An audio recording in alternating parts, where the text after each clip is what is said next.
네, 안녕하십니까. 대기업 스타트업 오픈 이노베이션 분쟁 예방 세미나의 사회를 맡은 한국무역협회 고영재입니다. 반갑습니다.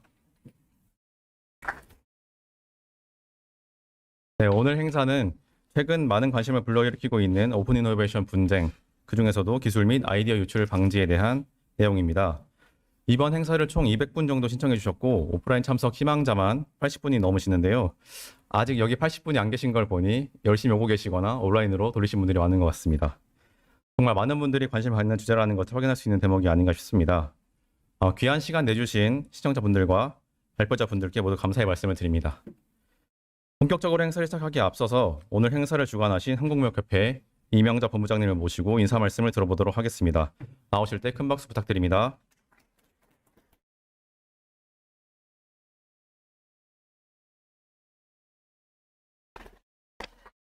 안녕하세요. 저는 한국무역협회 디지털 혁신본부를 담당하고 있는 이명자입니다. 바쁘신 가운데도 오늘 발표와 토론을 맡아주신 연사님과 패널 그리고 스타트업 관계자 여러분들께 먼저 감사의 말씀을 드립니다. 아시는 바와 같이 오픈 이노베이션은 스타트업 생태계에서 점점 중요한 위치를 차지하고 있습니다. 대기업은 혁신 동력을 만들고 스타트업은 기술 검증과 스케일업의 기회를 모색할 수 있는 상호 윈윈의 협력적인 모델인데요. 국내 대기업도 자체적인 프로그램뿐만이 아니라 창업 지원 기관과 협력하여 진행하는 오픈 이노베이션도 점점 증가 추세에 있습니다. 무역협회는 지난 2018년부터 국내 대기업뿐 아니라 글로벌 포천 500기업과 스타트업 간 협업 프로그램을 운영하고 있고요. 최근에는 지자체와 공공기관과도 연계해서 스타트업의 혁신 기술 검증하는 기반을 넓히기 위해서 노력하고 있습니다. 그러나 지난해 우리 협회가 실시한 설문조사에서 보면 응답 스타트업의 40% 이상이 대기업, 중견기업과 공공 분야의 협업 기반이 조금 더 필요하다라고 답한 것을 보면 오픈 이노베이션 활성화 노력이 여전히 필요한 것으로 보입니다. 최근 언론 보도에서는 일부 대기업과 스타트업의 협업 과정에서 기술 유출 논란이 이슈가 되기도 했는데요. 이러한 분쟁과 갈등이 건설적 협력의 장애물이 될 가능성도 또 언제나 존재하고 있는 것 같습니다. 이해관계가 다른 파트너와 공동의 목표를 설정하고 보조를 맞추는 것은 쉬운 일은 아닙니다만 조직 규모, 의사결정 구조, 일하는 문화도 서로 다른 대기업과 스타트업 간의 협력이 더욱 어려워지는 그런 사안인 것 같습니다. 오늘 세미나에서는 우리 협회는 오늘 세미나에서는 오픈 이노베이션 과정에서 발생할 수 있는 대표적인 분쟁 사례인 기술 유출 이슈를 다각도로 조명을 하고 그 예방법 및 지원 제도를 소개하려고 합니다. 스타트업 생태계에서 활동해 오신 전문가분들의 해안을 공유하고 대기업, 스타트업, 투자자 등 오픈 이노베이션에 참여하는 다양한 주체의 시각에서 기술 유출 이슈를 풍성하게 논의하고자 합니다. 오늘 이 세미나가 당장의 해법을 도출하기는 어렵겠지만 분쟁이 발생하는 이유가 무엇인지 무엇보다 이를 예방할 수 있는 방법과 불가피하게 분쟁이 발생했을 경우에는 어떻게 대응해야 되는지에 대해서 같이 고민해 볼 수 있는 시간이 되기를 바랍니다. 오늘 행사를 통해 우리나라의 오픈 이노베이션 문화가 더욱 성숙하고 도약하기를 바라는 마음입니다. 오픈 이노베이션 생태계에 참여하시는 모든 주체가 협력의 성과를 성공적으로 공유할 수 있는 지혜의 실마리를 얻어갈 수 있기를 바랍니다. 감사합니다.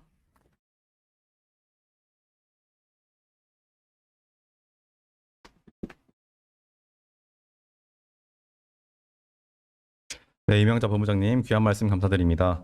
오늘 세미나의 개최 목적과 의의를 다시 한번 잘 짚어주신 것 같습니다. 네, 그럼 이제 오늘의 진행 순서에 대해 간략히 말씀드리겠습니다. 오늘 행사는 크게 4가지 순서로 진행됩니다. 첫 번째로 오픈 이노베이션 윈윈 전략에 대해 발제를 진행한 이후에 두 번째로 기술 유출 법적 이슈와 대응 방안에 대한 발표가 예정되어 있습니다. 그 후에 세미나의 연속적인 흐름을 위하여 당초 계획했던 쉬는 시간 없이 세 번째 순서를 진행할 예정입니다. 영업비밀 보호와 영업비밀 보호 제도 및 지원 사업에 대한 안내를 드리겠으며 마지막으로 여러 패널분들을 모시고 패널 라운드 토크를 진행하겠습니다. 추가적으로 사전에 상담을 신청하신 분들께서는 15시 20분부터 라운지에서 1대1 상담이 가능하십니다. 상담 시간이 세미나와 일부 겹치는 관계로 상담자분들께서는 이동하시기 편한 곳에 위치해 계시다가 자유롭게 상담을 받으러 가시면 되겠습니다.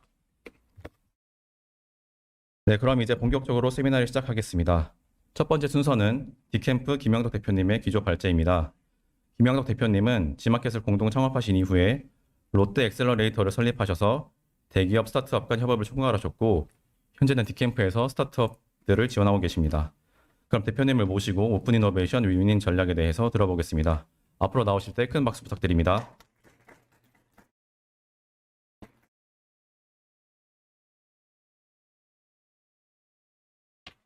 안녕하세요. 안녕하세요.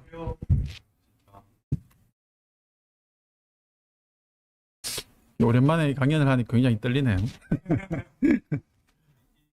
지난주에도 했는데, 이게 매주 할 때마다. 근데 오늘은 주제가 사실 그 오픈 이노베이션의 윈인 전략이라고 하면 잘 들리나요? 네. 저만 잘 안 들리나?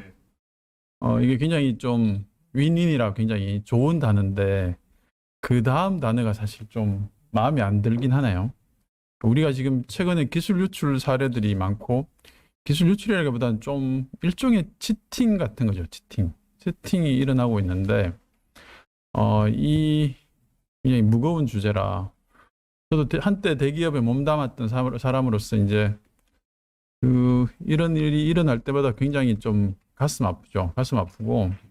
근데 이게 우리 일부 한두 회사만의 문제가 아니라 우리 산업계 전체에 좀 굉장히 부정적인 그 영향을 줘요. 여러분 학교 다닐 때 카피해 보신 분 있죠? 자기만의 아이디어로 과제를 했다거나 논문을 쓴 사람은 거의 없잖아요. 주로 이제 학교 다닐 때 보면 공부 잘하는 친구는 카피의 대상이 되고, 카피를 하는 저 같은 사람들은 이제 미안한 마음을 가지고 숙제를 일부 인용하고, 너무 심하게 인용하면 굉장히 이상한 경우에는 어떤 일이 발생하나 하면 카피 당한 제 친구보다 제 학점이 더 잘 나왔을 때 굉장히 미안한 마음이 들죠. 그게 미안한 마음이 드는 게 이제 저의 양심이 움직이는 거죠. 양심. 근데 그렇다고 해서 제가 처벌을 받나요? 처벌받진 않죠. 이런 상황이 이제 우리 기업 생태계에서 지금 비슷하게 일어나고 있는 것 같아요. 근데 저처럼 공부를 그래도 결과적으로는 저한테 보여줬던 친구가 저보다 학점이 2배 정도 잘 나와서 졸업할 때는 나중에 별로 미안한 마음은 좀 안 드는데, 지금 상황은 그 반대인 것 같아요.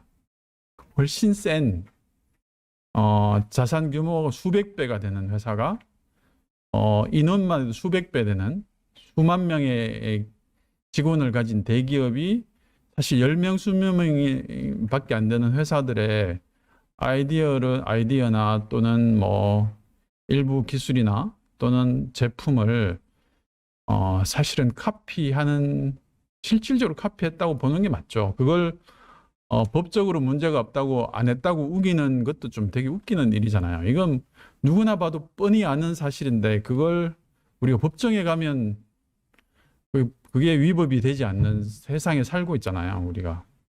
그런 걸 보면서 이 문제를 어떻게 바라봐야 되나에 대해서 좀 같이 고민해 봤으면 좋겠어요. 물론 이렇게 기술 탈취를 당했다고 주장하는 우리 스타트업, 실제로 피해가 있고 사업의 의욕을 잃고, 그다음 심지어는 그런 여러 과정들 때문에 회사가 굉장히 안 좋은 상황으로 가는 경우도 있는데, 근데 그걸 그냥 개별 기업의 문제로만 봐야 되냐?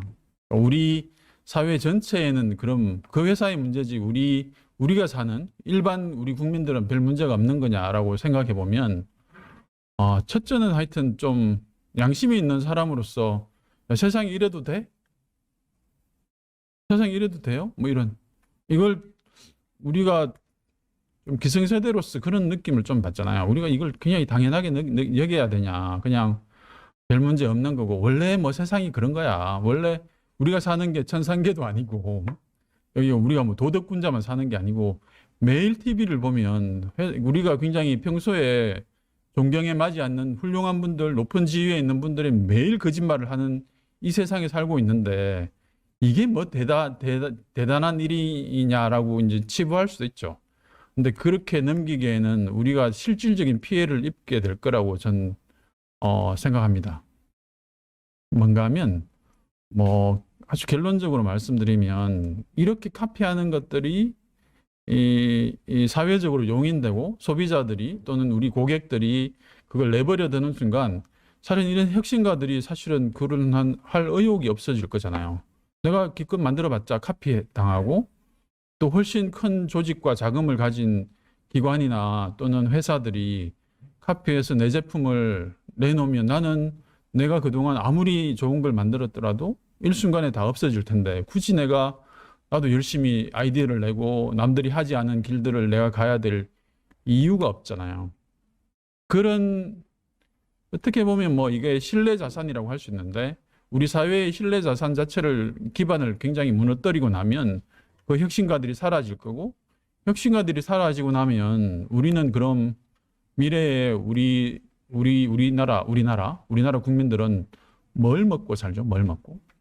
지금이 어쨌든 뭐 반도체 수출이나 또는 뭐 배 만들어서 이렇게 제조업해서 먹고 사는데 이런 혁신가들이 사라지고 나면 좋은 제품들이나 이런 게 안 나오고 세계 1등 제품이나 또는 혁신적인 제품이 해외에 나가서 팔려야 되는데 우리가 그래야 먹고 살 거잖아요. 그러니까 우리 생계가 걸린 문제라고 좀 인식해 주면 좋지 않을까? 그게 제가 좀 과장된 얘기인가요? 모두가 이렇게 아니라고 말씀하시잖아요. 과장된 게 아니다. 우리가 여기는 샘플링이 좀 문제가 있네. 다 이게 문제라고 생각하시는 분만 이 자리에 오신 거라서 제가 통계학을 공부한 사람으로서 괜히 물어봤다는. 예. 제가 이제 이 강연을 준비하면서 첫 페이지에 이 그림을 굉장히 고민해서 수십 개 중에 고른 건데 뭐 당장 첫 번째는 알고케어 케이스. 요즘 너무 유명하고 사실은 너무 뻔한 스토리잖아요. 이게 너무 뻔한 스토리고 저도 관계돼 있는 저도 가해자 측에 한때 이랬던 사람으로서 사실은 굉장히 좀 이 일이 터지고 나서 사실 좀 창피함을 스스로 느끼면서 이걸 어떻게 해야 되나 막 스스로 자괴감도 많이 들고 그 기업 집단에 있을 때 나름대로는 이런 일들이 실제로 유사할 만한 사건들이 좀 있었는데 그런 걸 방지하기 위해서 굉장히 회사 내에서 트러블이 많이 있었던 장본인이기도 하고 그래서 뭐 그때는 그나마 잘 막았던 것 같은데 지금 이런 일이 있으니까 굉장히 좀 진짜 스스로 좀 부끄럽고 자괴감도 들고 그런 케이스였고 브링크가 사실 제가 롯데 엑셀러레이터에 일할 때 발굴해서 투자한 회사죠. 투자해서 뭐 이 회사를 C랩 출신인데 롯데에서 발굴해서 투자하고 회사가 잘 되기 성장하는데 엄청나게 같이 고민하고 뭐 나름 도와드리려고 애를 썼던 회사 중에 하나고 대표님하고도 굉장히 친하고 되게 좋은 친구거든요. 친구처럼 이제는 오랜 시간 거의 한 7년 이상 인연이 있으니까 그런 친구가 이제 거꾸로 전혀 그럴 것 같지 않은 건강을 내세우는 회사로부터 똑같은 비슷한 케이스를 당하니까 이게 참 세상이 참 하여튼 마지막은 여러분이 이 케이스 너무 많이 아시잖아요. 그러니까 우리의 기업 문화나 우리나라의 소비 문화를 전형적으로 보여주는 유명한 허니버터칩 케이스.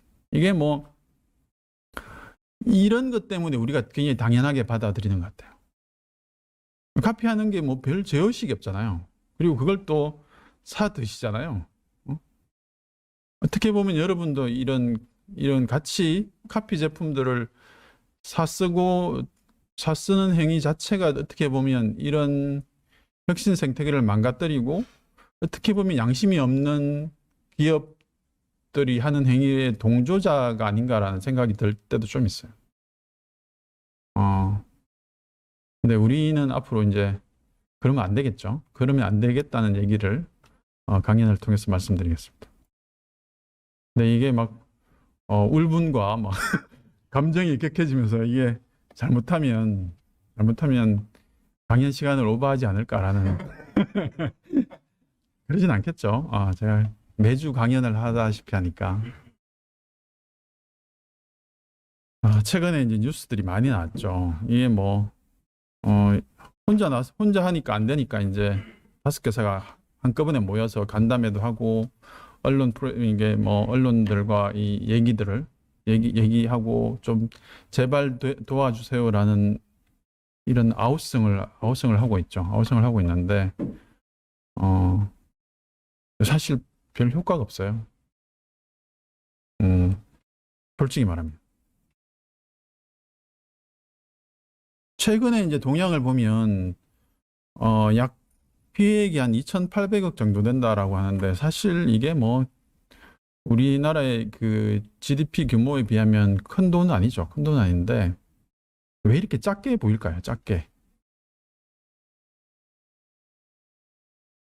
오른쪽을 보시면 이유를 알 수 있죠. 재판해봤자 법에 호소해봤자 이길 수가 없어요. 실제로. 근데 더 슬픈 건 뭔가 하면 이겨도 실제로 이긴 효과가 없어. 이게 굉장히 좀 웃긴 일인데 우리가 법치국가잖아요. 법치국가고 피해에 대해서 얘기를 하고 실제로 한 4분의 1, 4건 중에 1건 정도? 근데 이거보다 사실은 아예 문제 제기를 하지 않고 포기한 회사가 약 한 3분의 1쯤 돼요. 이미 포기해버려. 시도 자체를 이거는 어떻게 보면 그분들이 참 저는 현명하다는 생각도 좀 들긴 해요. 이게 손자병법이 있잖아요. 이기지 못할 싸움은 하는 게 아니다. 굉장히 이기지 못할 싸움인 거죠. 이건 대기업하고 분쟁이 일어나고 기술을 뺏겼어. 피해자인데 불구하고 피해자가 문제 제기를 했을 때 이길 승산이 없는 거죠. 확률적으로 75% 지게 돼 있어. 근데 이미 이 얘기는 뭔가 하면 상당히 그래도 자신도 있고 나는 이거 한번 붙어볼 만할 것 같아 라고 생각한 사람이 소송을 제기했는데 75% 진다는 거예요.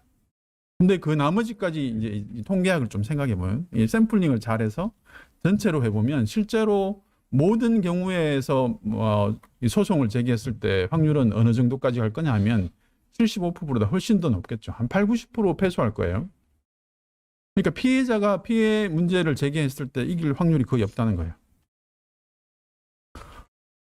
사례를 보면 이게 이제 최근 거라 굉장히 따끈따끈하잖아요. 제가 방금 여기 오기 직전에 알고케어 영양제를 먹고 왔는데 그나마 이제 분을 좀 사귀고 아주 이게 건강을 유지해야 되니까.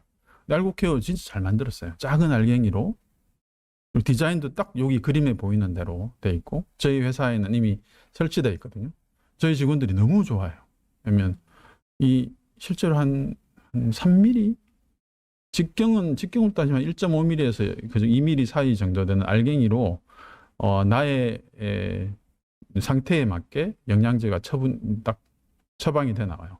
비타민 B, C, A, 아연, 망간 이런 거 쭉 해서 최적화된 알갱이가 나오면 그걸 이렇게 입에 탁 틀어놓으면 목도 굉장히 잘 넘어가고 작은 알갱이라서 먹기 너무 좋은데 근데 이 스토리를 대부분 아실 텐데 모르시는 분을 잠깐 소개해드리면 굉장히 좋은 아이템이고 CES에서 이제 혁신상도 받고 이미 몇 년 전부터 유명해요. 유명해서 근데 이제 롯데 측에서 이제 만나자고 한 거죠. 만나서 투자도 할 수 있다. 그리고 협력도 해보자. 일반적으로 처음에는 순수한 마음으로 했을 수도 있죠. 의도는 그것까지는 의심하면 안 될 것 같은데. 근데 대기업에서 일해본 경험으로 치면 사람들 만나보면 대부분 좋아요. 여러분이 막 대기업 욕하지만 막상 대기업 친구들 보면 되게 부러워하기도 하고 좋아하잖아요. 좋아하는데 사람들이 다 좋아요. 그리고 실제로는 이런 사건의 주인공인 분들도 실제로 그렇게 만나보면 아주 악마적이거나 그렇진 않아요. 되게 젠틀하고 말씀도 잘하시고 너무 인상도 좋고 아니 저런 분이 어떻게 저렇게 행동하지? 이런 생각들을 하게 되거든요. 근데 어쨌든 그 과정에서 이제 얘기가 진행되다가 투자 조건이나 등등의 협업의 조건들이 잘 안 맞겠죠. 잘 안 맞으면 이제 이 결렬이 될 수 있잖아요. 그런 몇 개월의 협의하는 과정에서 투자도 뭐 검토하고 그러면 사실은 투자를 하려면 투자하는 사람은 제품이나 또는 서비스에 대해서 속속들이 알아야 투자를 할 수 있잖아요. 게다가 이건 사업 협력까지 들어가 있기 때문에 내용을 제대로 보지 않으면 알 수 없고 협력하자 또는 우리가 이제 사업적으로 파트너십을 하자라고 하면 다 보여줄 수밖에 없어요. 거꾸로 말하면 다 본 거죠, 다. 다 보고 결렬이 됐어요. 결렬이 되고 결렬이 된 다음에 이제 결렬이 됐으니까 나는 내 길을 갈 거야. 그러고 나서 똑같이 만들었잖아요. 근데 지금 주장은 똑같이 만들어지지 않았다. 난 너 보고 얘기한 건 아니야. 근데 이건 무슨 말인가 하면 제가 대학교 때 공부 잘하는 친구한테 가서 야, 너 리포트 좀 보자. 그럼 다 봤어. 다 읽어봐. 요지와 결론, 그 다음에 도입부 다 본 다음에 친구한테 갖다 주면서 나는 너 거 보고 쓰진 않았어. 그냥 내 아이디어로. 원래 내가 생각한 것 같아. 보니까 너의 리포트를 봤는데 가만 보니까 내가 10년 전에도 그 생각을 이미 했었어. 그래서 내가 내 나름대로 내 생각을 썼어. 그래서 너보다 학점이 더 잘 나온 거야. 라고 주장하는 것과 하나도 차이가 없잖아요. 이게 무슨 말이지? 이게 말인가? 이걸 믿어야 되나? 물론 이게 입장은 이해가 가요. 근데 이제 입장에 대해서 제가 좀 말씀을 드리면 대기업에 여러분 이제 이런 사건이 일어나거나 또는 거래 관계에서 그냥 대기업 하나의 인격체처럼 얘기하잖아요. 근데 그건 좀 우리가 이런 문제를 바라볼 때 정확하지 않은 시각인 것 같아요. 대기업에 잘 보시면 우리 회사의 조직 체계하고 비슷하게 담당자가 있고 예를 들면 파트가 있으면 파트장이 있고 파트장 위에 팀장이 있고 팀장 위에 부서가 있고 부서 위에 본부가 있고 그 위에 대표가 있는 이 굉장히 다층적인 구조로 되어 있거든요. 근데 이들의 각각의 이해관계가 다 달라요. 사실은 이 케이스는 보통은 임원이나 아니면 뭐 부장 정도 선에서 이 사고들이 일어나죠. 사고들이 일어나고 왜냐면 여러분 개개인으로 보면 승진도 해야 되잖아요. 좋은 아이템을 발굴해서 매출도 내고 이래야 내가 승진을 하는데 승진하려면 아이디어가 있어야 되는데 아이디어가 없잖아요. 그래서 친구 리포트를 보는 거하고 비슷한 거지. 친구 리포트를 보고 그냥 협력적 파트너로 끝내면 내가 승진을 못할 것 같아. 왜냐면 부가가치의 대부분을 아이디어 있는 쪽에 줘야 되니까. 그러면 어떻게 해야 될까요? 이걸 친구 리포트를 안 봤다고 얘기를 하고 내가 쓴 거야. 그리고 교수님한테 주장을 하는 거지. 사실은 10년 전이면 저는 생각했어요. 라고 하면 교수님이 좋은 리포트 점수를 주면 승진할 수 있죠. 그 욕구들이 항상 인간의 욕망과 자기 이익을 위해서 움직이는 인간계니까 그럴 수밖에 없다. 이걸 잘 이해하면 이 사건도 아마 그런 속에서 일어났을 거야 라고 하면 그분을 이해할 수도 있겠다. 승진하고 싶으시구나. 아니면 대기업 임원은 매년 평가받기 때문에 안 잘리지 않겠구나. 뭐 이럴 수도 있는 거죠. 프링크 같은 경우도 사실은 프링크는 제품화돼서 뭐 옛날에 세계적인 화장품 대기업들하고 협업도 하고 뭐 이미 굉장히 유명해요. 유명한데 이 케이스는 사실은 앞에 있는 케이스보다는 좀 그러니까 미팅도 많이 하지 않았고 거의 뭐 속속들이 보지도 않았고 근데 왜 이건 이미 많이 쓰고 있고 제품화돼서 나와 있는 건데 이건 허니 버터칩 쿠키하고 좀 비슷한 아니 그냥 보고 좋은 것 같아. 나도 만들어야지. 근데 보니까 이제 다 나와 있으니까 앞전에 있는 그 알고케 같으면 이 제품화되어 있지 않아서 사실은 외부 사람은 이 내부에 대해서 알 수가 없는 거죠. 근데 속속들이 다 데이터와 정보를 받은 다음에 그걸 회피할 수 있는 방법들을 전문가를 동원해서 다 찾은 다음에 했으니까 사실은 법적으로 사실 알고 케어가 이게 힘들지 않을까라는 진짜 안타까운 마음이 있어요. 근데 이 경우도 마찬가지죠. 실제로 나와 있는 기술들의 특허나 이런 것들을 전문가들 붙여가지고 대기업의 로펌 전문 로펌들을 붙여가지고 그 일을 했을 거니까 사실은 법적으로 마찬가지로 이기기 힘들 거예요. 근데 다행히 열심히 이제 기사도 써주시고 해서 이게 카피 제품이란 건 세상 누구는 다 알죠. 좀 창피할 것 같아, 그들이. 그죠? 둘 다 엘사인데, 엘사. 우리가 겨울왕국의 엘사. 둘 다 엘사인데, 이 엘사는 영원히 불명예를 질 거예요. 이 제품이 잘 팔리면 잘 팔리는 대로, 못 팔리면 카피했는데도 못 판 좀 바보 같은 기업으로서 이제 굉장히 지속적으로 수십 년 동안 창피를 당할 텐데, 또 다른 케이스를 보면 이게 진짜 이 대기업이 있어요. 대기업이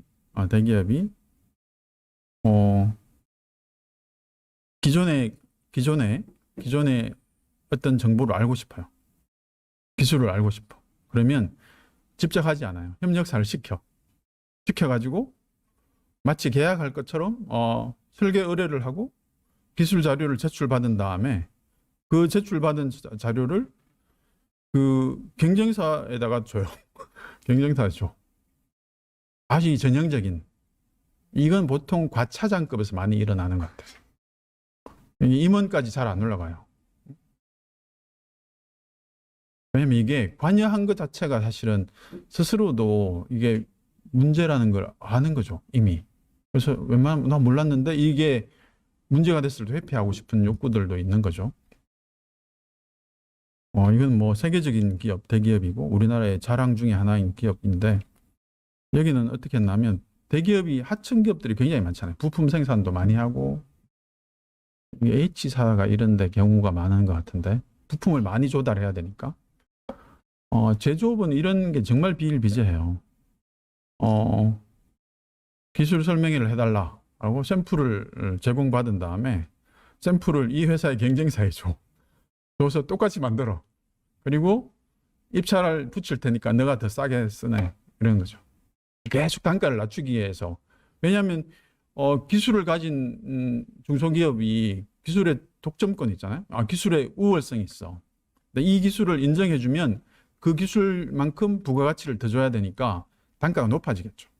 근데 원가 압박에 시달리는 대기업 입장에서 막 수천 개의 부품을 조달해야 되는 입장에서 이게 얘가 너무 뻣뻣해. 가격을 내리라고 하는데 이 회사 입장에서는 내가 독보적인 기술을 개발해서 수십 년 동안 자기의 에너지와 아이디어 다 쏟아가지고 개발한 멋진 제품을 그러니까 제값을 받고 싶을 거잖아요. 개발비도 엄청나게 들었을 거고 자기 시간과 노력 수십 년의 자기 모든 노하우가 들어가 있는데 그걸 갑자기 한 30% 내려 뭐 이런 못 내리겠어. 왜냐하면 나밖에 없거든.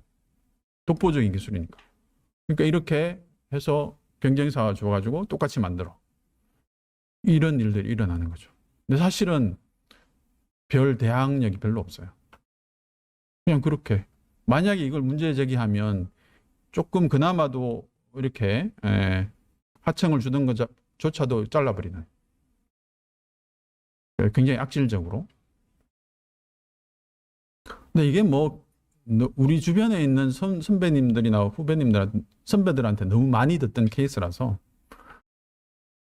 그래서 이제 이런 일들이 일어나니까 이제 우리가 많이 고민하다가 기술 임치 제도라는 걸 만들었어요. 그래서 기술 자료가 있으면 이거를 기술 임치 센터에다가 보관을 하고 대기업이 요구를 하면 센터에서 발행한 임치 정서를 제출하는 거죠. 그러면 뭔가 이거 관련해서 유사한 제품이 나오거나 이러면 이거 자체가 이미 정서를 기반으로 해서 이미 이게 오디팅 돼 있는 거죠. 넘어갔어 이 자료가. 국가 기관에서 이 자료가 넘어간 게 일종의 공정이 돼 있는 구조라서 나중에 소송을 하거나 이럴 때 굉장히 유리하죠. 또 H사네. H사인데 이 케이스는 다행히 중재를 받아들였어요. 대기업이. 너무 너무 두드러져서 그랬겠죠. 너무 뻔하고. M&A 하는 과정에서도 이제 이런 일들이 일어나죠. M&A 할 테니까 기술 자료 줘. 아니면 노하우, 아니면 뭐 M&A 할 때 어쨌든 팔리는 회사는 이미 도산이나 또는 자금에 문제가 있기 때문에 어쩔 수 없이 약자로서 원하는 걸 다 제공하다 보니까 그 과정에서 많이 넘어가고, 이게 뭐 실제로는 이 케이스는 이제 국가 간 그 크로스 보드로 일어난 M&A 케이스라서 국가적으로도 좀 문제가 되는, 기술 유출에 문제가 있을 수 있다. 근데 제가 이제 이 외에도 좀 보면, 그러니까 항상 우리가 인간계에 사니까 갑과 을의 관계가 있잖아요. 우리가 그래서 계약서 쓸 때 갑, 을, 병, 정 이렇게 쓰잖아요. 근데 우리 중소기업들은 대부분 을 또는 병 또는 정이죠. 약자라는 거죠, 약자. 약자인데 약자들이 뭐 어쩔 수 없이 그 권력 관계가 존재하니까 그 권력 관계 때문에 피해를 볼 수밖에 없는데, 그 외에도 뭐 굉장히 명확한 거 말고, 여러분 대기업, 이게 대기업 이러면 우리가 이 오픈 이노베이션을 다 안 하려고 할 텐데 큰일인데. 근데 좀 이런 생각을 좀 해보면 좋을 것 같아요. 그럼에도 불구하고 대다수 99%의 차장님, 과장님들은 굉장히 정상적으로 저같이 정상적으로 사업을 하시거든요. 양심도 있고 이러면 안 되겠네라는 건데, 회사에 보면 꼭 이상한 애들 꼭 하나씩 있잖아요. 정말 자기 부하 직원한테도 굉장히 좀 이상한 사람 그냥 이상한 사람 정도로 하죠. 꼭 하나씩은 있는 것처럼 이 기업 생태계에서 똑같죠. 근데 또 다른 여기 자료에 없는 것 중에는 또 여러분이 기업 간에 POC 하는 거 있잖아요. POC. 제가 거기도 엘모사였는데 엘모사 1년 POC 하는 거 봤어요. 1년.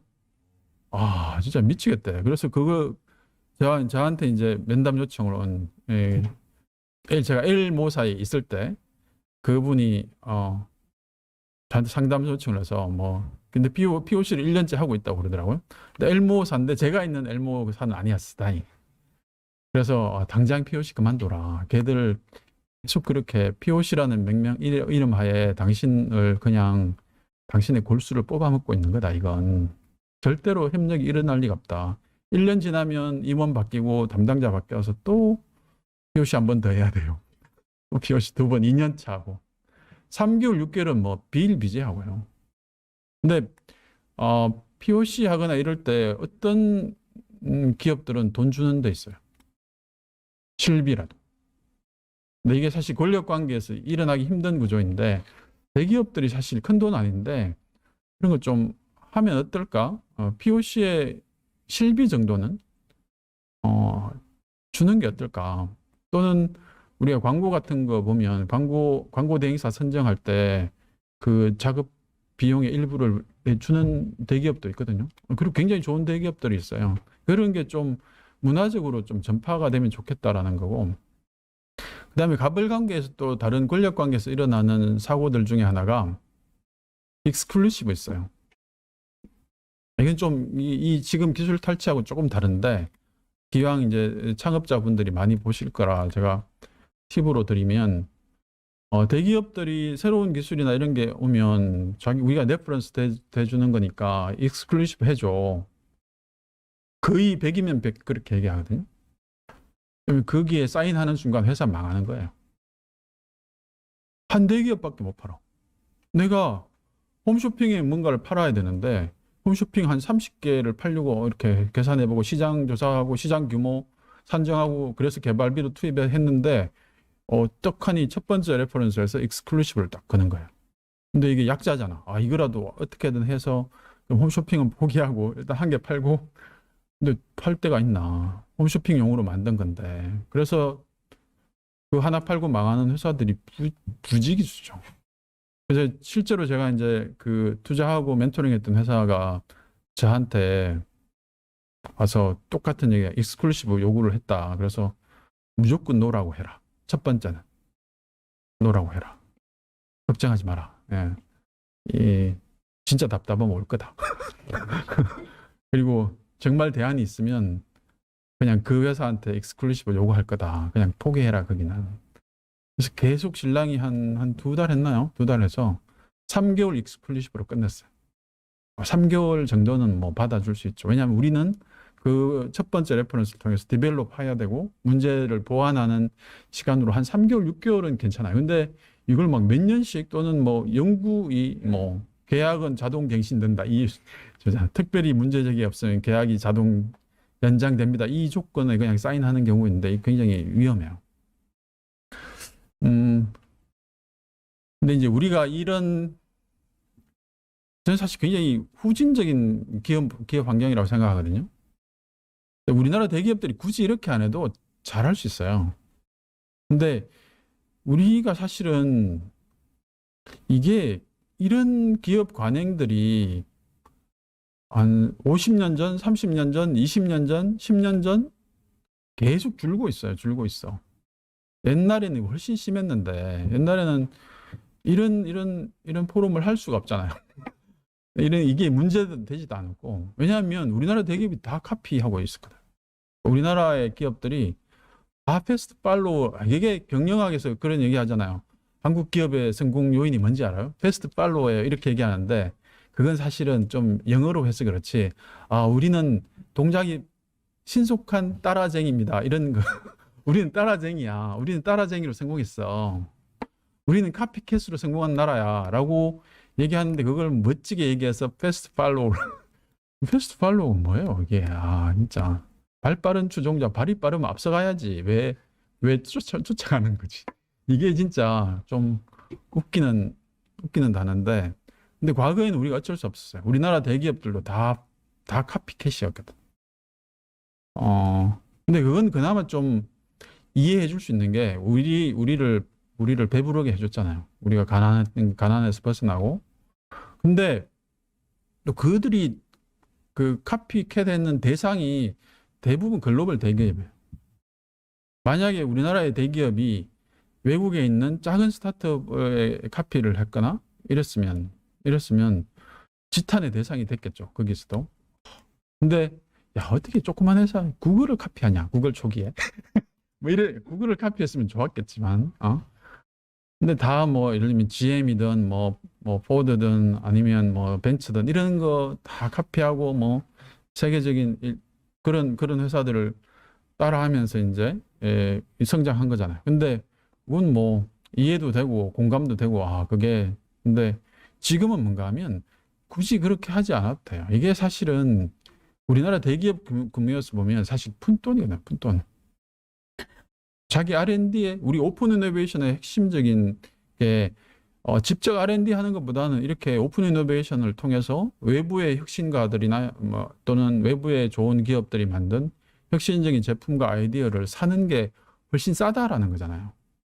그 경제성 때문에 하는 건데 사실은 이렇게 지불해야 되는 예를 들면 알모 회사나 알모 회사 그런 영양제 만드는 또는 프린 뭐 회사에 돈을 지불하고 사도 사실 큰 돈 아니에요. 큰 돈 아닌데 그 큰 조그만 기업 전체로 보면 사실은 정말 제가 볼 때 소송 비용보다 더 작게 줘도 될 것 같은데 어떻게 보면 그러면 이 작은 스타트업과의 신뢰도 쌓이고 이 두 개만의 문제가 아니에요. 이걸 바라보는 수없이 많은 수천 개의 혁신가들 있잖아요.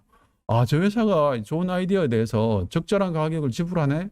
라고 하면 좋은 아이디어를 가진 사람들이 엘모사를 찾아가겠죠. 근데 지금처럼 이렇게 한번 나쁜 케이스가 딱 발생하면 어떻게 돼요? 엘모사에는 아이디어는 절대로 주면 안 돼. 라는 게 사람들 머릿속에 각인돼 있죠. 이게 엄청난 신뢰자산을 깎아먹는 거죠. 작은 이익 때문에. 우리는 이제는 그만둘 만한 나라의 위치에 있는 거죠. 우리나라가 세계 10대 경제 강국이고 선진국 중에서도 탑 10 안에 선진국 한 3, 40개 되는 회사 OECD 중에 거의 탑 티어에 있다니까요, 지금. 근데 그런 나라에서 그런 일이 일어나면 되냐라는 거고. 우리나라 고객들도 이제 더 이상은 이런 것들에 대해서 방관하지 않을 거다. 이 자리에 있는 분들은 최소한. 여러분은 알고케어의 유사 제품을 사지는 않을 거죠. 사겠다는 분 손 역시 안 사겠다. 안 사겠다도 없네. 이게 뭐 우리가 텔레파시가 있으니까 다 이해돼요. 우리 수준이 이제 그 정도 된 거죠. 선진국이고. 가치 소비 그리고 사실은 치팅하는 사람들의 우리는 동조할 수는 없다라는 생각들이 좀 더 넓어졌으면 좋겠다라는 겁니다. 우리가 이제 퍼스트 펭귄이라고 하잖아요. 그 퍼스트 펭귄의 목을 친 거잖아요, 지금. 퍼스트 펭귄이 없으면 어떻게 되나요? 퍼스트 펭귄이 혁신가를 존중해주고 혁신가들이 퍼스트 펭귄을 칭찬해주고 퍼스트 펭귄한테 생선 하나 주고 칭찬해주고 이런 정당한 대가를 주고 혁신가들의 아이디어나 스타트업의 제품들을 대기업이 사주고 그들과 이익을 적절하게 나누고 이럴 때 사실은 우리 산업 생태계 전체가 펭귄 집단 전체가 살 수 있다고 생각해요. 그래서 저는 마지막으로 오히려 대기업 분들한테 좀 부탁드리고 싶은 게 이 사업 하나의 단위 제품의 이익보다는 우리 회사의 전체 신뢰 자산이 어떻게 유지되고 키워질 수 있는지에 대해서 좀 더 고민하면 좋겠다. 그래서 당장 내가 혹시 승진 못하더라도 또는 그 승진의 개인적인 문제나 욕구를 떠나서 조직 전체가 이 신뢰 자산에 훨씬 더 가치를 부여하고 당장의 수익이나 또는 매출만 바라보지 않는 대기업 집단이 되면 좋겠다라고 부탁드리고 이 강연을 마치려고 합니다. 네, 감사드립니다. 네. 말씀 잘 들었습니다. 저는 이걸로 말씀하시면 저희 말씀 잘 들었습니다. 최근에 이제 그 정부 부처에서는 대기업과의 스타트업과의 이제 오픈 이노베이션의 하나의 기업의 스타트업들의 어떤 툴로서 스케일에 대한 툴로서 진행을 하고 있습니다. 사실 이제 마땅한 툴들이 없었을 거예요. 그러다 보니까 어떻게 보면 이제 경쟁적으로 하다시피 지금 많은 부처에서도 기업에서 이렇게 하고 있지만 실제 그 성공 사례가 말씀하신 대로 잘 없습니다. 그 성공 사례가 없는 이유가 여러 가지겠죠. 대기업 입장에서는 그럴 만한 쓸만한 이제 스타트업이 없다라는. 스타트업 입장에서는 이제 대기업과의 스타트업 간의 시간, 여러 가지 어떤 언어가 많이 다른 거겠죠. 그렇다면 이제 우리 김 대표님께서 생각하시는 그냥 어떤 그 좋은 어떤 모델, 그러니까 스타트업 입장에서 뭘 지금 정말 조심해야 되느냐. 결국은 아까 말씀하신 내가 벗을 수밖에 없는데, 그러면 대기업 입장에서는 이런 것들을 또 필요에 의해서 가지려고 이 생태계가 또 만들어져야 됩니다. 질문을 드리면 스타트업 입장에서 어떤 것들을 좀 유의하면서 접근을 해야 되는지 핵심적인 거 한두 가지만 좀 그렇습니다. 예. 저는 뭐 사실 결국은 이게 신뢰관계가 이게 핵심인데 이게 뭐 깔끔한 정답이 있으면 좋겠는데 솔직히 정답이 없는 것 같아요. 이거는 제가 그래서 뭐 좀 궁여지책으로 대안이라고 생각한 게 이 문화를 좀 바꿔야 된다라는 말씀을 드린 거고, 그래서 사실은 현 제도로는 뭐 제도를 활용하는 건 좋죠. 뭐 아까 임치제도 같은 건 아주 클리어한 기술이 있을 때는 그거를 하면 좋은데 그 굉장히 제한적인 분야라서 실제로는 잘 안 될 거예요. 제가 볼 때는 지금 뭐 중기부에서 마련한 뭐 징벌적 손해배상 이런 거 사실 아무런 쓸모가 없거든요. 솔직히 소송비가 더 많이 나오고 소송비가 시간 노력 다 들어서 솔직히 대안은 없고 근데 이 파트너십을 하실 때 스타트업 입장에서 기본적인 원칙을 좀 잘 지키면 좋을 것 같아요. 일단은 뭐 NDA 맺자라고 하면 당연히 그쪽에서 안 맺겠다고 할 거잖아요. 그러면 깔끔하게 안 하는 게 좋죠. 왜냐하면 앞에서야 뭐 사람이란 게 보면 인간의 욕망이나 또는 욕구라는 게 이게 지금은 괜찮은 인간이었는데 그 상황이 되면 이게 모두가 전환이 되잖아요. 그래서 가능성 자체를 최소화시키려면 원칙들을 좀 지켜내는 게 좋은데 NDA 맺고 안 맺겠다고 그러면 그럼 딴 데 가보세요. 깔끔하게 하고 익스클루시브 맺자라고 하면 못 맺겠다. 난 너한테만 팔면 안 되지 않냐. 그래서 못 맺겠다고 하시고 그다음에 POC도 너무 길게 하면 그만하자. 그리고 돈 줘라라고 아규하고 그리고 실제로 이 계약 이게 파트너십에 상대방이 있을 거잖아요. 선생님도 되게 사업 경험도 많으실 텐데 이게 상대방도 보면 상대방이 아까 대기업에 한 명이 아니잖아요. 담당자, 팀장 쭉 있으니까 사실은 좀 그 레이어별로 좀 체크해 보는 것도 좋겠다. 이게 정말 상대방이 믿을 만한 왜냐면 우리가 사업할 때 믿을 만한 파트너와 아닌 두 종류가 있잖아요. 못 믿을 만한 애는 아무리 장치를 해봤자 결국은 뒤통수를 맞을 건데 그게 결국 우리가 이제 사람에 대해서 체크할 때 레퍼런스 체크하듯이 그 회사가 과거에 그런 일이 있었냐? 지금처럼 탈취한 케이스가 있나? 또는 발생이 했을 때 그 기업이 어떻게 대응했냐? 실제로 최근에 굉장히 좋은 사례 중에 네이버 케이스나 이런 데 보면 사건이 발생했을 때 그냥 네이버에서 사업 딱 접고 미안하다 그러고 깔끔하게 끝낸 케이스가 있잖아요. 그런 회사들 보면 좋은 레퍼런스죠. 그런 데는 과거에 발생했더라도 이렇게 됐구나. 그러면 그런 회하고 협업하는 건 굉장히 적극적으로 해도 될 거고 아까 H사 이런 것부터 맨날 그런 일이 터지는 회사들이 혹시라도 그런 직권을 하면 굉장히 조심하고 정말 조심하고 장치를 최대한 붙이되 안 해도 되면 안 하는 게 좋지 않을까. 결국은 이게 협력이란 게 이익이 되려고 하는데 상처만 남는 건 안 하는 게 낫지 않을까? 그게 당장은 좀 힘들어 보여도 그게 우리 현명하지 않을까라는 거고 저는 마지막으로 대기업도 오픈 이노베이션을 바라보는 입장을 뭔가 하면 이걸 자꾸 우리가 잘 안 되는 이유가 뭔가 하면 제값을 안 주려고 해서 문제인 것 같아요. 그러니까 뛰어난 M&A 케이스를 보면 돈을 많이 주고 나는 이걸 산 다음에 이걸 10배를 벌 자신이 있어. 그러면 비싸게 줄 수 있거든요. 근데 그거 없이 그냥 요거 한 100억에 사서 한 150억 만들어 봐야지. 이런 아이디어를 가진 대기업 집단이면 이 M&A 안 하는 게 좋죠. 내가 100억에 사서 5천억을 만들 수 있어. 그러면 100억이 아니라 500억도 줄 수 있죠. 그러니까 이 정도의 좀 스케일업에 대한 아이디어나 사업적인 포부가 있는 대기업들이 스타트업과 적극적으로 하는 게 좋지 않을까라고 생각합니다. 네, 질문 감사드립니다. 네. 네, 답변 감사합니다, 대표님. 통해서 행정을 같이 나눠주실 때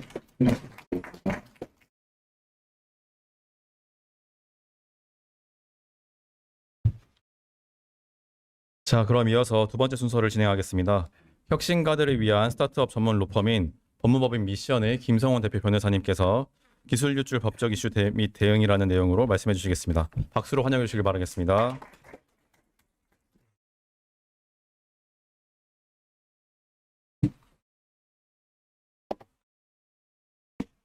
네, 반갑습니다. 김성원 변호사입니다. 오후 2시 48분이고요.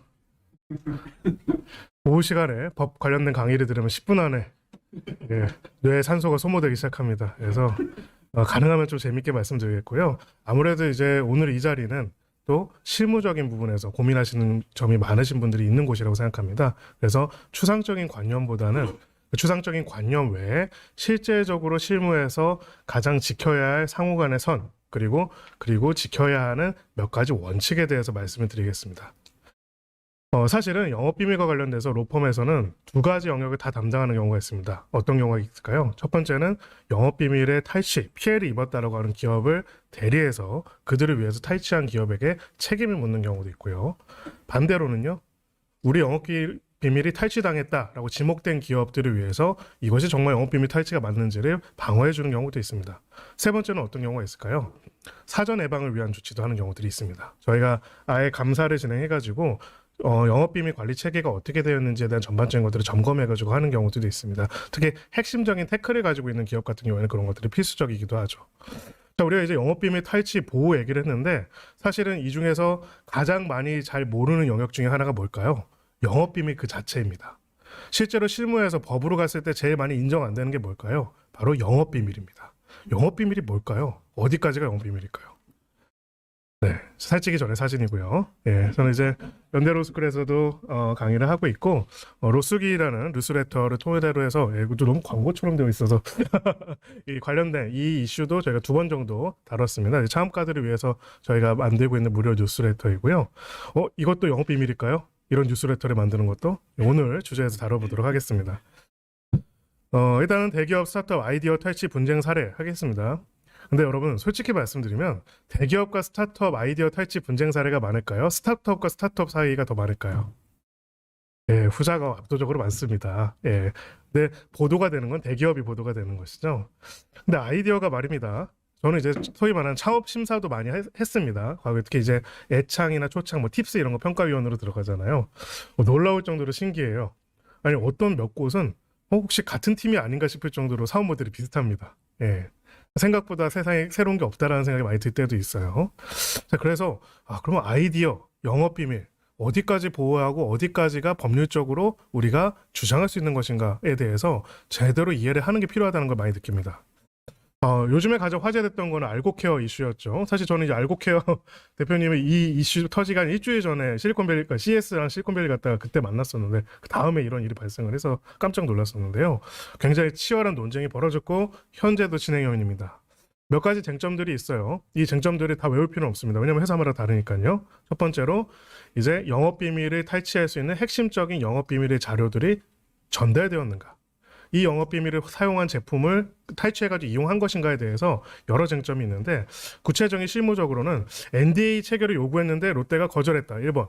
롯데 나는 NDA 요구 받은 적이 없다. 2번. 영업 비밀에 관한 핵심적인 디스펜서 설계도와 구조 이런 내용들을 전달했다.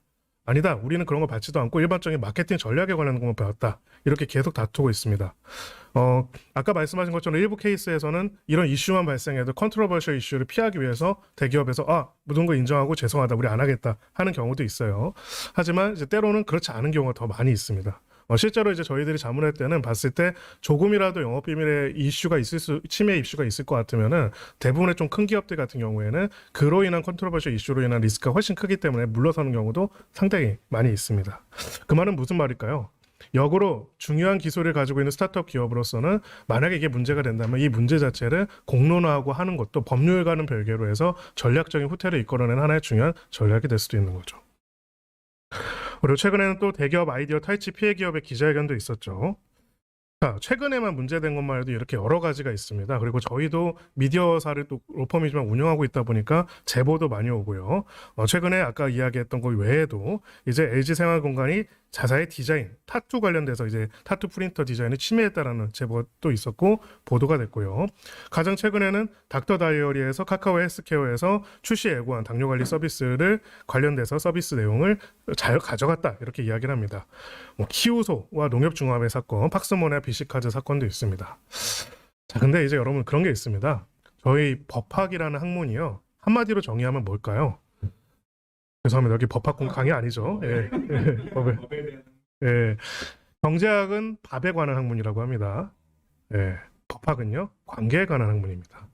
혼자 사는 무인도에서 아무 문제가 발생하지 않아요.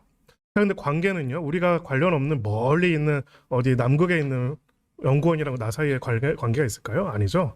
가까이에 있는 사람들과 관계가 형성이 되고 그 관계에서 법적인 문제가 생깁니다. 사실은 영업 아이디어 탈취를 한다 이런 문제가 발생하는 거에 가장 대부분은 보통 가장 많은 압도적인 1위는 동업자, 같이 이루는 공동 창업자가 탈취하는 경우가 압도적으로 많습니다. 두 번째는요 직원, 세 번째는요 이렇게 POC나 협력이나 투자를 같이 하려 했던 대기업들입니다. 뭐죠? 다들 나름 서로 믿었던 신뢰했던 관계들인 거예요. 저희 변호사들이 뽑는 3대 악성 사건이 있습니다. 하나, 이혼 사건. 두 번째, 동업 사건. 세 번째 뭐가 있죠? 예, 상속 가족 분쟁 사건. 예, 그렇죠.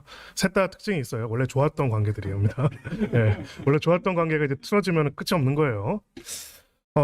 근데요, 제가 법률가로서 느끼는 거는 영업 비밀이 무엇인지에 대해서 탈취당했다고 주장하는 쪽도 우리 침해 안 했는데 주장하는 쪽도 잘 모른다는 겁니다.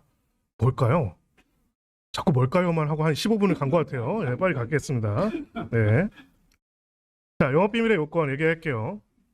이게 원래 법이라는 게 거의 그 수면제 수준이다 보니까 제가 최대한 각성을 시키려고 하는 거니까 좀 양해를 해주세요. 그래서 이제 커피를 좀 과하게 마셔서 좀 약간 그런 것도 있어요. 자, 영업비밀의 요건은 이렇게 딱 읽기에도 벌써 졸려 보이는 문구들이 되어 있습니다. 세 가지입니다. 공연성, 공연이 알려져 있지 아니하고, 그러니까 이거는 누가 몰라야 합니다. 가령 그런 거죠. 제 몸무게 같은 거는 대체로 알고 있거든요. 제 키도 대체로 알고 있어요. 얼추 나옵니다. 이거는 영업비밀이 아닙니다. 그리고 두 번째, 독립적인 가치를, 경제적 가치를 지내야 합니다. 이거 진짜 엄청난 비밀인데 아무런 경제적 가치가 없으면 영업비밀이 아니겠죠. 세 번째, 사실 저는 스타트업 관계자들이라면 이것 좀 중요하게 여겼으면 좋겠습니다. 비밀로 관리된 것, 영업비밀로서 관리되어 온 것입니다. 대내적인 비밀관리성이라는 거예요. 자, 스타트업이 꿈과 낭만이 있고요. 기술도 있고 인재도 있고 다 있어요.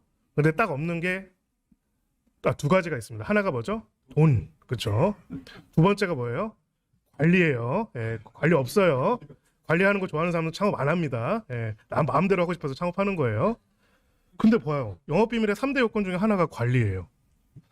여러분들이 그렇게 중요하다고 생각하는 영업비밀을 여러분들 어떻게 관리하고 있나요?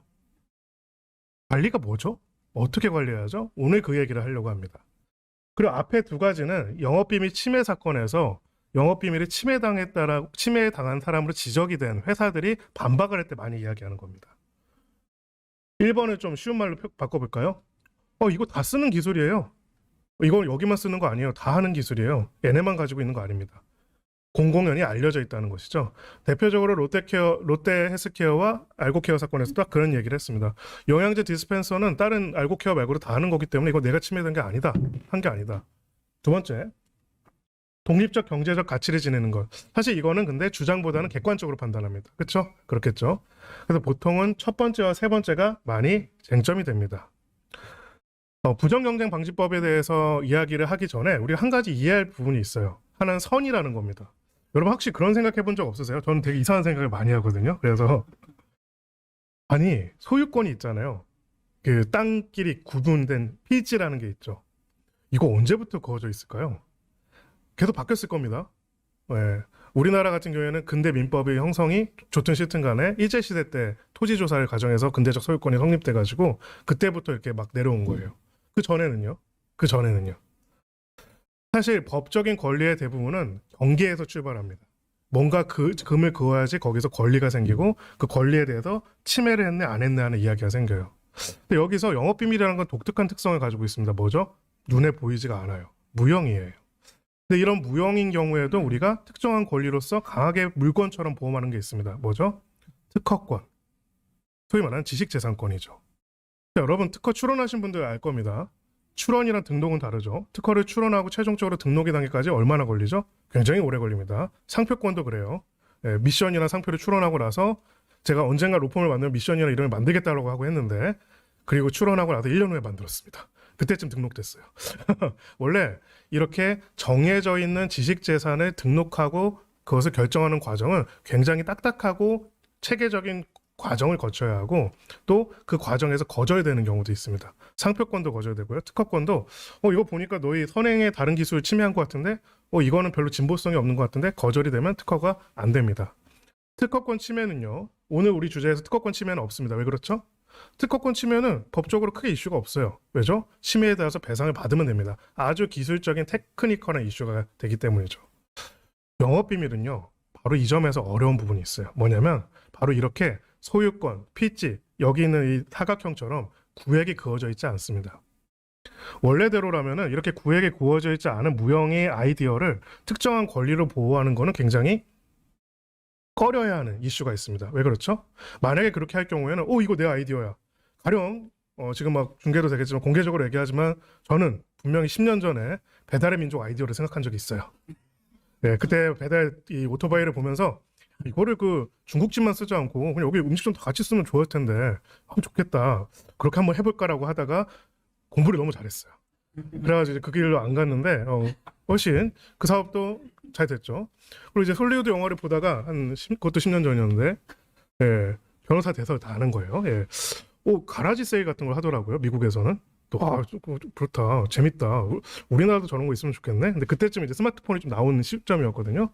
야, 이거 가라지 세일을 어플로 만들어가지고 각자 보관하고 있는 중고 물품 이렇게 해놓으면 좋겠다 생각을 했어요.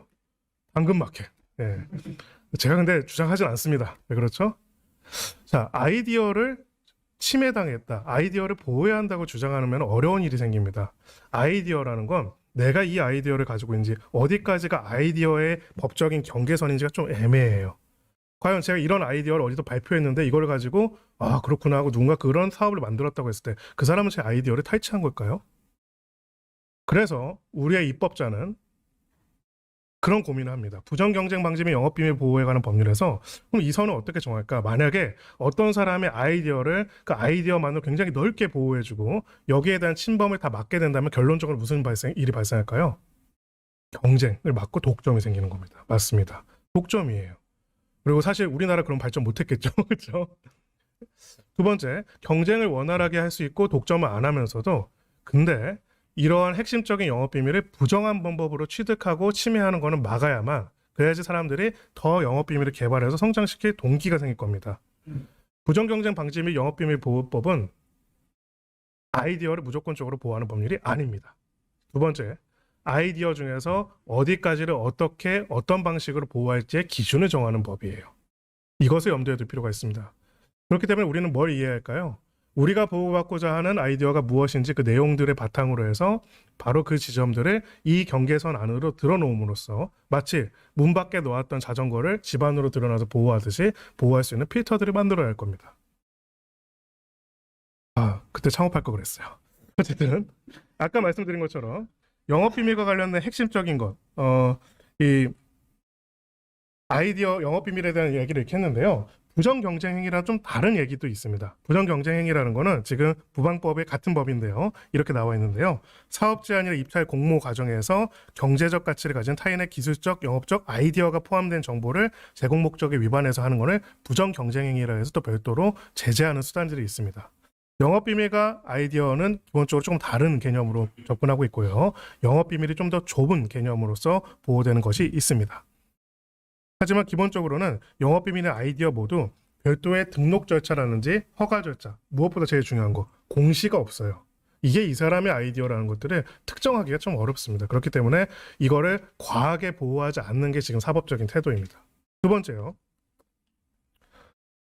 아까 우리가 다 이야기했죠. 스타트업에 다 있는 것 중에 없는 것 중에 하나, 관리라고 했습니다.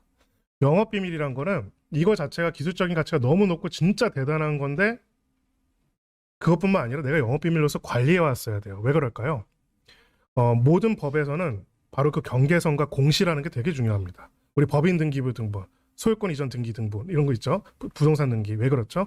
권리 의무와 거래에 있어서 누가 무슨 권리를 가졌는지 알 수 있어야 되게 중요하단 말입니다. 근데 보니까 이 사람들이 영업비밀이라고 하는데 홈페이지에 다 있어요. 그러면은 누구나 쉽게 접근할 수 있겠죠? 영업비밀로서 스스로 관리도 안 한 것들을 법이 나서가지고 보호하거나 법이 나서서 그것을 강제하는 거는 굉장히 과용이라고 보는 거죠. 그래서 스스로 영업비밀로서 가치를 가지고 주관적으로 관리한 것을 중시하고 있습니다. 여기서 스타트업 입장에서 통제할 수 있는 건 뭘까요? 1, 2, 3번 중에서. 사실 3번밖에 없어요. 1번은, 2번은 다 객관적으로 판단되는 겁니다. 우리가 유일하게 할 수 있는 노력은 3번, 관리예요. 그리고 또 이제 아까 부정경쟁방지법에서는 아이디어 보호에 관한 이야기도 나온다고 했는데 기본적으로 단서 조항 여기서는 아이디어를 제공받은 자가 제공받을 당시 이미 그 아이디어를 알고 있었거나 그 아이디어가 동종업계에서 널리 알려진 경우에 그러지 아니하다라는 면책 조항을 두고 있습니다. 이거 어디서 본 거 같죠? 앞에서 봤죠. 공공연히 알려져 있죠. 알려지지 아니하고라고 내용이 있는데 기본적으로는 우리 법에서는 누구나 알 수 있고 널리 알려져 있는 것들에 대해서는 보호하지 않는 또 그런 범위가 있습니다. 이 점을 염두에 둘 필요가 있어요. 네, 이렇게 개념과 추상적인 언어를 하는 순간 모두 눈이 흐릿해지고 있습니다. 그래서 다시 구체적인 사안을 보겠습니다. 사실 저는 그 소송을 말리는 걸로 되게 유명합니다. 대한 변호사협회에서 별로 안 좋아할 것 같아요. 웬만해서 소송하지 말라고 합니다. 왜 그럴까요? 기본적으로 우리나라에서 소송을 제기하고 1심 소송이 진행돼서 결론이 나는 데까지는 통상적으로 정말 엄청 빨리 끝났다면 6개월. 보통은 한 1년 6개월 정도가 걸립니다. 길면 3년 동안 해요. 자, 사실상 권리 구제를 이루기까지 굉장히 어려운 많은 시간들이 걸리게 되는 거죠. 그리고 소송에서 이기더라도 그 이긴 대가로서 여기에 대해서 배상 책임을 묻고 정당한 배상을 받으면 그만큼의 시간이 극복이 되겠죠. 이번에 무슨 반도체 기술 그 탈취 문제 때문에 텍사스 지방법원에서 이제 배심원 판결에 4천억 삼성전자한테 배상 판결을 냈단 말입니다. 이런 걸 보면 우리도 한번 소송을 해볼 만할 것 같아요. 근데 자세히 보니까 텍사스예요. 그렇죠? 예, 우리나라는 사실 아직까지는 그렇게까지 큰 금액의 배상 책임을 잘 인정해주지도 않습니다. 그리고 또 그 사안은 특허권 침해였어요. 그렇기 때문에 결론적으로는 문제가 생긴 다음에 사후적으로 소송이나 형사소송, 형사적인 조치, 뭐 여러 가지 신고들을 하는 것들이 불가피할 경우에 하는 것도 필요하지만은 그래도 원칙적으로는 비용도 높고 효용은 낮습니다. 그래서 침해를 당해도 가만히 있으라고 말씀드리는 걸까요? 아니죠. 사후에 할 수 있는 방법이 없다면 지금 미리 준비한다는 겁니다. 네, 어차피 오늘 이야기한 거는 오늘 저녁 먹을 때쯤 되면 다 까먹을 겁니다. 네, 그래서 여러분들 기억하기 쉽게 몇 문장으로만 외울 거예요. 첫 번째, 기록하라. 이번에 알고케어 사건이 이 정도로 이슈가 되고 나름의 이제 의미 있는 울림이 되었었던 가장 중요한 이유 중에 하나 뭘까요? 기록이 있기 때문입니다. 기록이 있는 것과 없는 거는 차이가 굉장히 커요. 당시에 이렇게 우리가 이걸 전달했다, 이런 내용을 했다, 이런 내용을 논의했다, 이런 부분들에 대해 가지고 회의록, 영상, 녹취, 이메일들이 있는 것과 우리의 기억이 있는 것과는 차이가 너무나 큽니다. 라쇼몽이라는 영화 아시죠? 모두가 가지고 있는 각자가 기억은 같은 사건이라도 다 서로 다를 수밖에 없어요. 기록을 가진 자가 이깁니다. 기록을 언제 할까요? 저는 요즘 그런 생각을 합니다. 법률 자문이라는 건 시간을 벌어주는 거다. 뭐죠? 시간을 되돌릴 수 없어요. 그래서 나중에 언젠가 먼 미래에 분쟁이 생길 때 바로 지금 해야 할 무언가를 가르쳐 드리는 게 자문입니다. 그게 뭐죠? 기록이에요. 논의와 협상, 협의 과정, 우리가 무슨 자료를 제출했는지를 다 빠짐없이 기록하고 전자화하고 데이터화하는 것들 반드시 하셔야 합니다. 그래야 분쟁에서 이길 수 있고 그래야 분쟁 자체가 안 생길 수도 있습니다. 뭐죠? 아직 소송을 하기 전에 봐라, 우리 이런 기록들 다 있다, 이런 자료들 다 있다, 한번 제대로 이야기해볼까요? 하게 되면은 상대방도 물러설 수가 있는 거죠. 근데 그때 다 말로 했어요, 뭐 이렇게 해버리면 답이 없어요. 예, 나는 기억이 없어요. 그러면 끝나는 거예요. 자, 그리고 IR하고 할 때 NDA 체결을 요구하라. 근데 저는 이거는 스타트업의 노력도 필요하지만 사실 정부 차원의 노력도 필요하다고 생각합니다. 기울어진 운동장이잖아요. 특히 요즘같이 굉장히 투자금이 마르고 여러 가지 어려운 때에서 스타트업이 저희 NDA 체결 안 하면 저희는 IR 생각이 없습니다. 이러면은 네, 그러시고 이제 다른 IR 생각 있는 분들 많이 있잖아요. 그렇죠? 이거는 너무나 기울어진 운동장이기 때문에 정책적으로 법령적으로 저는 당연한 어떤 의무로서 해내야 한다고 생각합니다. 아까 말했던 것처럼 사업 제한을 과정에서의 아이디어 탈취를 처벌할 수 있는 부정경쟁 방지법 조항이 있지만은 실제로는 그게 나중에 발생한 다음에 입증해서 처벌하는 것보다는 그 과정에 미리 이런 이슈들을 만들어 놓는 게 중요하죠.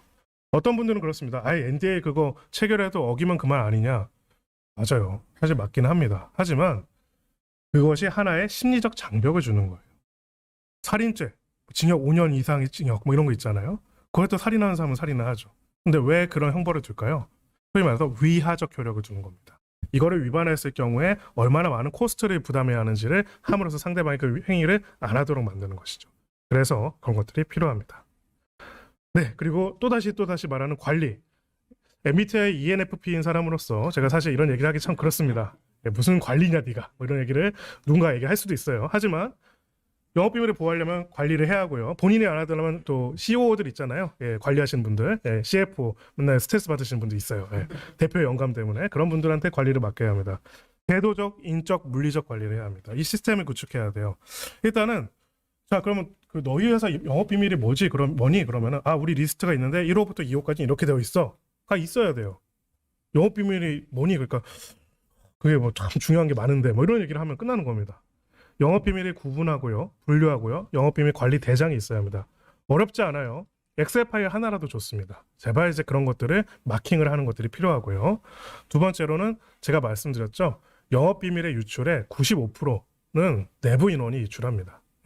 창업자가 갑자기 AI 같이 연구하던 공동 창업자가 막 화내고 서로 싸우다가 나가서 창업을 한다. 그 친구가 김밥 천국을 할 가능성 매우 낮아요. 뭐 할까요? 하던 거 해요. 근데 어디서 갑자기 제가 4년 동안 여기만 있었거든요. 이거 가지고 하는 거예요. 이래서 내부적인 임직원들의 영업비밀 유지, 약정, 그리고 규정들을 만들어 가지고 받는 것도 필요합니다. 이거 해도 다 위반하던데요. 이것도 심리적인 저항선을 만들어 놓는 거죠. 굉장히 중요합니다. 물리적으로도 중요합니다. 실제로 판례에서는 이것도 많이 보고 있어요. 진짜 이거 영업 비밀로서 패스워드를 입력과 일부 접근이 제한된 사람만 관리할 수 있었던 건지 아니면 누구나 잠깐 인터넷 와도 바로 볼 수 있는 건지 되게 중요합니다. 근데 요즘 또 클라우드로 많이 하다 보니까 그런 게 되게 많아요. 이런 부분들 잘 관리하실 필요가 있습니다. 네, 제가 또 시간을 잘 지키는 걸로 유명해지려고 하고 있어요. 오늘의 한마디. 예, 이것 좀 어디서 얘기하면 좀 있어 보이거든요. 예, 평화를 원한다면 전쟁을 준비하라. 예, 존윅 때문에 알게 됐어요. 파라벨룸이라고 합니다. 저는 어떤 스타트업도 어떤 대기업 관계자도 나중에 영업비밀 침해 문제 때문에 서로 다투거나 소송을 벌이지 않길 바랍니다. 예, 그러면 혼낼 거예요. 이 강의를 들었는데 저희가 그런 사건이 발생했습니다. 그러면 제가 너무 화가 날 것 같아요. 제가 그렇게 30분 동안 열변을 토했는데 어떻게 먼저 싸움의 여지를 없애는 게 이기는 겁니다. 그러려면 뭘 해야죠? 기록하고요. 관리하고요. 또 관리해야 합니다. 사실 나머지는 우리가 할 수 있는 영역이 없어요. 그렇기 때문에 그렇게 해야 하고요. 그 부분에 있어가지고 준비된 스타트업에 대해서는 사실은 소위 말하는 그런 영업 비밀을 침탈하고자 할 때도 그걸 침탈해서 사업하고자 할 때도 굉장히 큰 부담감을 느낄 수밖에 없습니다. 마지막으로 1분만 말씀드리자면 전쟁에서는 공세 정말점이라는 게 있어요. 공격하는 군이 언제까지나 공격을 계속할 수 없습니다. 그것이 병력의 문제이든 자원의 문제이든 사기의 문제이든 보급의 문제이든 일정 수준 이후에서는 더 못 가고 후퇴할 수밖에 없어요. 비즈니스 영역도 마찬가지입니다. 사업 영역도 마찬가지고 영업 비밀의 영역도 마찬가지예요. 사실 유혹을 느껴요. 아, 이거 괜찮은 것 같아. 이거 우리랑 이렇게 붙여가자면 되게 밸류가 있을 것 같은데 가져갈 것인가? 아니면 얘네랑 협력해가지고 공식적으로 해가지고 투자를 해서 할 것인가? 고민할 겁니다. 그때 우리는 뭘 해야 할까요?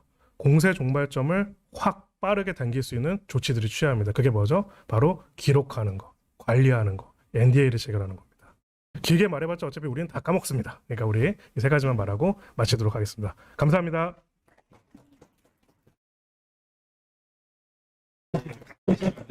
질문 부탁드리도록 하겠습니다. 네. 혹시 현장에서 질문을 원하시는 분이 있으실까요? 손 들어주시면 질문 드리겠습니다. 네, 현장 질문이 없는 관계로 그럼 제가 사전 질문 중에서 답변드리도록 하겠습니다. 이렇게 패스되는 줄 알았더니 네. 네네. 오픈 이노베이션 진행 전에 비밀 유지 계약 체결이 어려운 상황에서 이에 준하는 비밀 유지를 위한 사전 조치에 대한 방법이 궁금합니다. 라는 질문입니다. 네, 일단은 혹시라도 NDA 체결을 거부하는 곳이 있으면 로스규에 제보해 주시기 바랍니다. 제가 아주 그냥 화려하게 그 대기업 유명해지게 해줄 수 있어요. 두 번째, 그럼에도 불구하고 일단 그런 상황이다. 우리가 해야 하는 것 중에 중요한 거, 영업 비밀로서 명확하게 표기할 필요가 있습니다. 가장 많이 나오는 말이 그거예요. 너희 그거 그냥 IR 자료에 다 있는 거 아니냐? 클래시파이드 이거는 영업 비밀입니다. 영업 비밀이라는 거 표기해서 NDA는 체결하지 않더라도 우리한테 되게 중요한 영업 비밀이니까요. 이거는 그쪽에 사인 안 해도 그냥 가는 거거든요. 우리가 이거 영업 비밀을 명시했습니다 하면서 주는 것 자체가 그쪽에는 굉장히 큰 심리적인 장벽을 만들어 주는 거죠. 네, 감사합니다, 변호사님. 앞으로도 스타트업들을 위한 여러 가지 활동들을 이어나가시기를 진심으로 응원하겠습니다. 네. 감사합니다. 네, 감사합니다. 감사합니다. 네, 그럼 이어서 진행하겠습니다. 오늘 라운드 토크의 주제는 대기업 투자자 스타트업이 바라본 오픈 이노베이션 및 기술 유출의 유의점입니다. 해당 주제에 대한 실질적이고도 진솔한 얘기들을 나누기 위하여 각 분야에서 활동하시는 분들을 패널로 모셨습니다. 패널 분들께서는 한 분씩 이름이 불리시면 자리에서 일어나 인사해 주신 뒤 단상 위로 올라가 앉아 주시기를 바랍니다. 먼저 엑스플로 인베스트먼트의 이종훈 대표님 모셨습니다. 네, 다음으로 퓨처플레이 송종환 팀장님 모셨습니다. 네, 다음으로 넥스트 유니콘의 윤낭법 이사님 모셨습니다. 마지막으로 오늘 라운드 토크의 진행을 맡아주실 한국무역협회 최용림 차장님 무대로 모시겠습니다. 네, 자 그럼 마지막 순서를 진행하겠습니다. 네, 안녕하세요. 무역협회에서 오픈 이노베이션 사업을 맡고 있는 최운임이라고 합니다. 지금 분명히 현장에서 남아 계신데 온라인으로도 계속 시청하고 계시거든요. 그래서 앞에서 저희가 오픈 이노베이션을 선순환하기 위한 생태계 조성의 필요성과 기술 유출을 예방하고 보완할 수 있는 제도와 지원 방안에 대해서 말씀을 드렸다면 지금은 사실 모시기 되게 힘드신 분들인데 오픈에어의 생태계에 실제 활동하시는 투자자분들을 대기업, 스타트업, 투자자 입장에서 각각 모시고 말씀을 드려보려고 합니다. 소개는 제가 직접 요청드릴 건데 아마 들으시면 어떤 분들인지 알 수 있을 것 같습니다. 먼저 이종훈 대표님 먼저 소개를 좀 드리겠습니다. 네, 반갑습니다. 저기 GX 건설에서 만든 벤처캐피탈 저 엑스플로 인베스트먼트 이종훈 대표입니다. 저기 GX 쪽 오기 전에는 논란에 이게 제가 있었을 때도 좀 이게 관련이 있는데 벤처스에 있었고요. 네, 그렇습니다. 네, 반갑습니다, 대표님. 네, 그다음에 넥스유니콘 윤한범 이사님 잠깐 네. 네, 안녕하십니까. 스타트업과 전문 투자자를 연결시켜주는 플랫폼을 운영하고 있는 넥스유니콘의 사업총괄 맡고 있는 윤낙범이라고 합니다. 저희는 올해 엑셀러레이터도 설립해서 투자 영역까지 확장을 하고 있고요. 올해부터 이제 4개년 동안 준비한 민관협력 오픈 이노베이션 플랫폼을 이제 구축 사업을 시작을 해서, 이제, 탑다운형, 수요 기반형, 어떻게 보면 과제 중심형, 그리고 온디밴드형 오픈 이노베이션 사업을 이제 플랫폼을 통해서 구축하는 사업을 올해부터 시작할 예정입니다. 네, 반갑습니다. 네, 마지막으로 손정관 팀장님. 네. 네, 안녕하세요. 저는 그 스타트업 엑셀러레이터인 그 퓨처트리에서 지금 사업개발팀장을 맡고 있는 송종환입니다.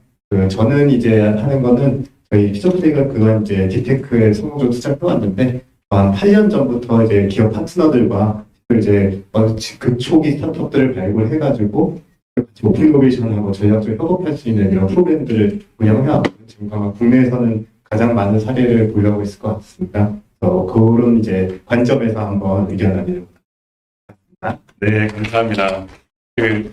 온라인 분들은 못하시겠지만 여기 계신 분들은 끝날 때 꼭 명함교환 하시는 특권을 누리시길 바라겠습니다. 네, 먼저 첫 번째 질문을 좀 드리고자 하는데요. 오늘 주제가 이제 오픈 이노베이션인데 이 오픈 이노베이션을 봄에 있어서 각 주체별로 좀 보시는 모습이 다를 것 같아요. 그래서 먼저 윤낙범 이사님께 질문인데 오픈 이노베이션을 연계로한 대기업과의 협업에 있어서 스타트업이 기대하는 좀 이상적인 협업이 어떤 건지 말씀을 부탁을 드립니다. 사실은 그 이상적인 협업이라는 거는 그 형태가 존재를 하지 않고 있습니다. 어떻게 보면 이제 산업 섹터별로 다를 거고요. 하지만 기본적으로 스타트업이 갖지 못한 그 대기업이 갖고 있는 인프라라든지 그리고 기술력이라든지 그리고 마케팅 홍보력 이런 부분은 아마 스타트업 분들이 가장 원하고 있는 그 협업 방안이지 않을까 생각을 하고 있고요. 하지만 실제 또 대기업이 생각하는 협업 방법과 스타트업이 생각하는 협업 방법은 확실히 온도 차이가 있습니다. 그렇기 때문에 그런 부분에 있어서 스타트업이 생각하는 관점 좀 더 이제 오늘 대화에서 이야기를 드리도록 하겠습니다. 네, 감사합니다. 다음은 이종훈 대표님께 말씀을 여쭤보고자 하는데요. 사실 잠깐 말씀하셨지만 SK, 롯데벤처스, 현재는 그 GS 등 계속 CBC 분야에서 활동을 오래 하셨어요. 그래서 그 스타트업과 투자만이 아니라 OI 경험도 되게 풍부하신데 대기업에서 바라보시기에 이런 오픈 이노베이션 통해 기대할 수 있는 효과는 어떤 거라고 보시는지 잠깐 말씀 좀 부탁드리겠습니다. 네, 기본적인 내용은 다 상당히 많이 알려져 있습니다. 네, 오픈 이노베이션이란 게 사실 지금 딱 만 20년 됐어요. 이 개념이 나왔고 에라 오브 오픈 이노베이션이죠. 체스부르그 교수가 내년 딱 10년이 돼서 그 안에 다 내용이 있고요. 여러분 제가 오기 전에 챗GPT한테도 물어봤어요. 다 똑같이 신기술 활용, 신기술 그리고 신사업 진출 하는 관련돼서 하는데 그거 외에 실제로 그러니까 그게 되게 굉장히 뻔한 내용이고 한편으로는 이제 대기업 안에서 인트라프레너십이라고 하죠. 사내 기업가 정신이라고 하는데 사실 이제 대기업들이 이제 창업주가 다 떠나신 지 벌써 2세대, 3세대 지낸 데가 많죠. 그러다 보니까 기업 내에서 이제 그런 정신이 이제 좀 필요한데 이게 진짜 우리 있잖아요. 너가 사장처럼 회사 다녀 그런다고 사장도 아닌데 주식도 없는데 사장처럼 회사 다니는 거 아니죠. 그렇죠. 네. 근데 경영진들은 그걸 원해요. 사실 근데 그 차원에서의 그런 조금 직원이 주식은 없어도 그런 마인드를 좀 옆에서 보면서라도 이 회사에서 네 회사처럼 다녀라, 창업하는 것처럼 해라라는 그런 좀 바람도 있고. 근데 사실은 요즘 입장에서는 제가 롯데에 있고 지금 다른 기업들도 많이 차렸는데 한편으로는 어떻게 보면 이게 더 핵심 용어인 것 같아요. 두려움. 그러니까 포모 효과, CBC들이 많이 생겨난 배경이 있어서 어떻게 보면 포모 효과도 있어요. 그러니까 fear of missing out이라고 그러죠. 그래서 남들 다 하는데 그리고 요즘같이 빨리 이제 발전하는 시대에 이걸 안 하면 우리도 뒤처질지 않나? 그런 두려움이 굉장히 그 기저에 깔려 있어요. 네, 그래서 네. 두려움을 극복하고자 그리고 이 사업을 계속 지속 가능할 수 있게 만들려는 목적 그 부분이 굉장히 큰 것 같습니다. 대기업도 스타트업들하고 협업이 두려워서 한다. 예를 들면 뭐 대표적으로 사실 롯데랑 그 쿠팡의 경우에 봤을 때 네. 제가 롯데 처음에 들어갔을 때가 한 5년 전에 갔을 때 뭐 우리 진짜 수뇌부들 롯데 그룹의 분들하고 만나보면 아까 한번 계셨는데 지금 나가셨어요? 네, 네, 롯데 편하게 말씀하시죠. 분들하고 네, 진짜 그룹 수뇌부들하고 이분 포함해서 얘기 나누면 그때 한 5, 6년 전, 6년 전이네요 벌써. 그때는 쿠팡 언제 망할까? 가 저희끼리의 주제였어요. 쿠팡 1년 내에 망할까 안 망할까? 롯데 이제 유통하시는 분들 전문가들이 모여서. 근데 딱 3년 후에는 어머나 우리 큰일 났나 하다가 이제 4년 후에는 이제는 쳐다도 못 보네. 예, 딱 이거예요.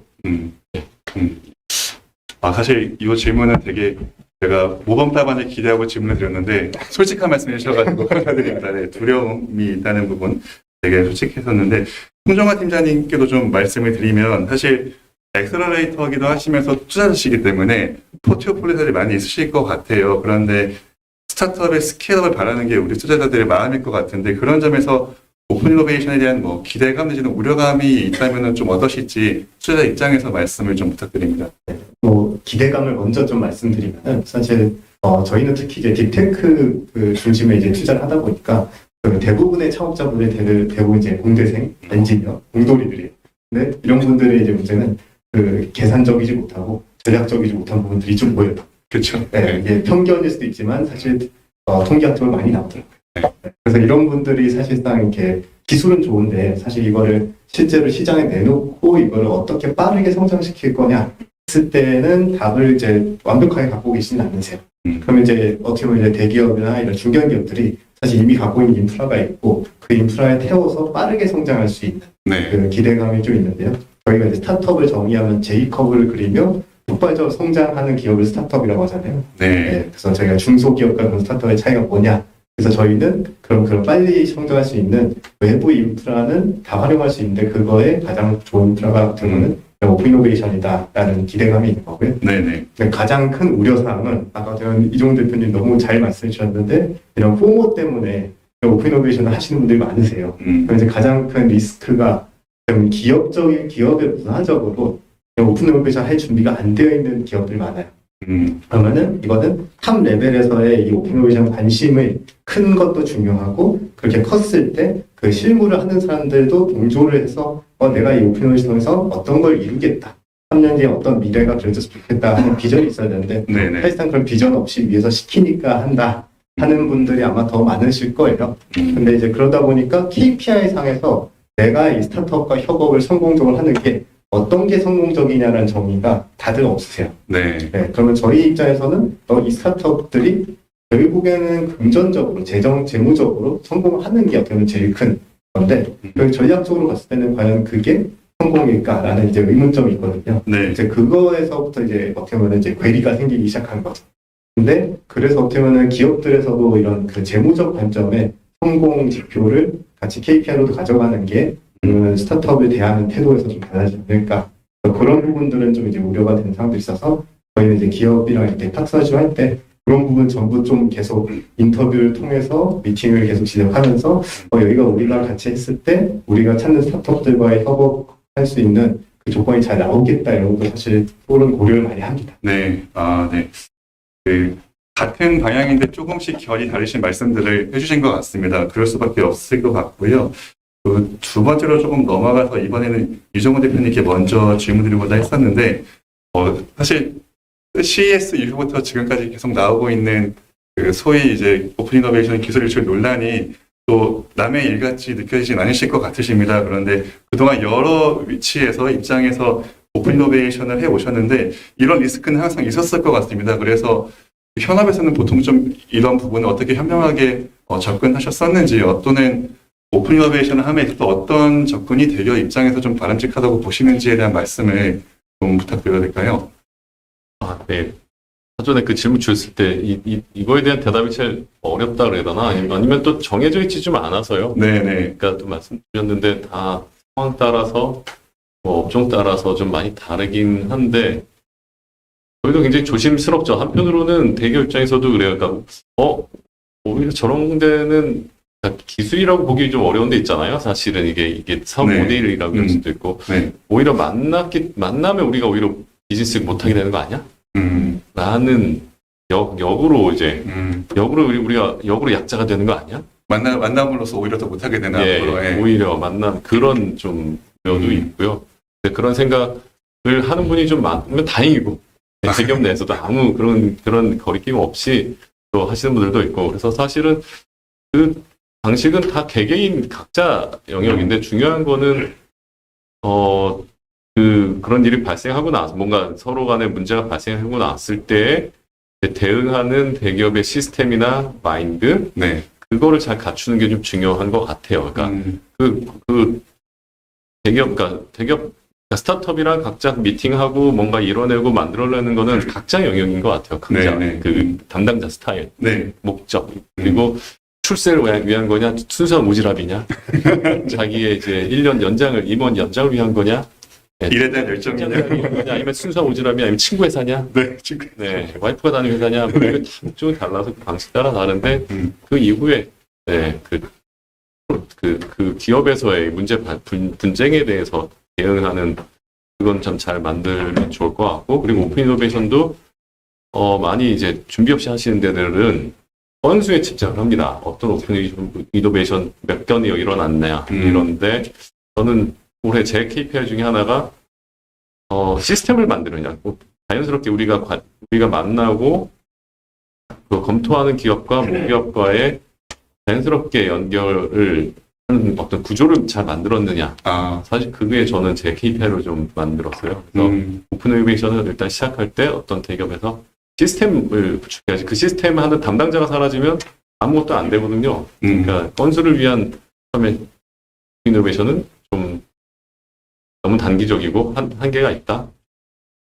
사실 이종훈 대표님 인터뷰 저는 검색을 해봤는데 아까 말씀하신 것처럼 담당자의 개인기에 의존하는 오픈 이노베이션이 아니라 회사 차원에서 시스템을 만들어서 하는 거 되게 중요시하다고 말씀하셨는데 그 포인트가 오픈 이노베이션을 고민하시는 대기업분들께 좀 참고가 되지 않을까 싶습니다.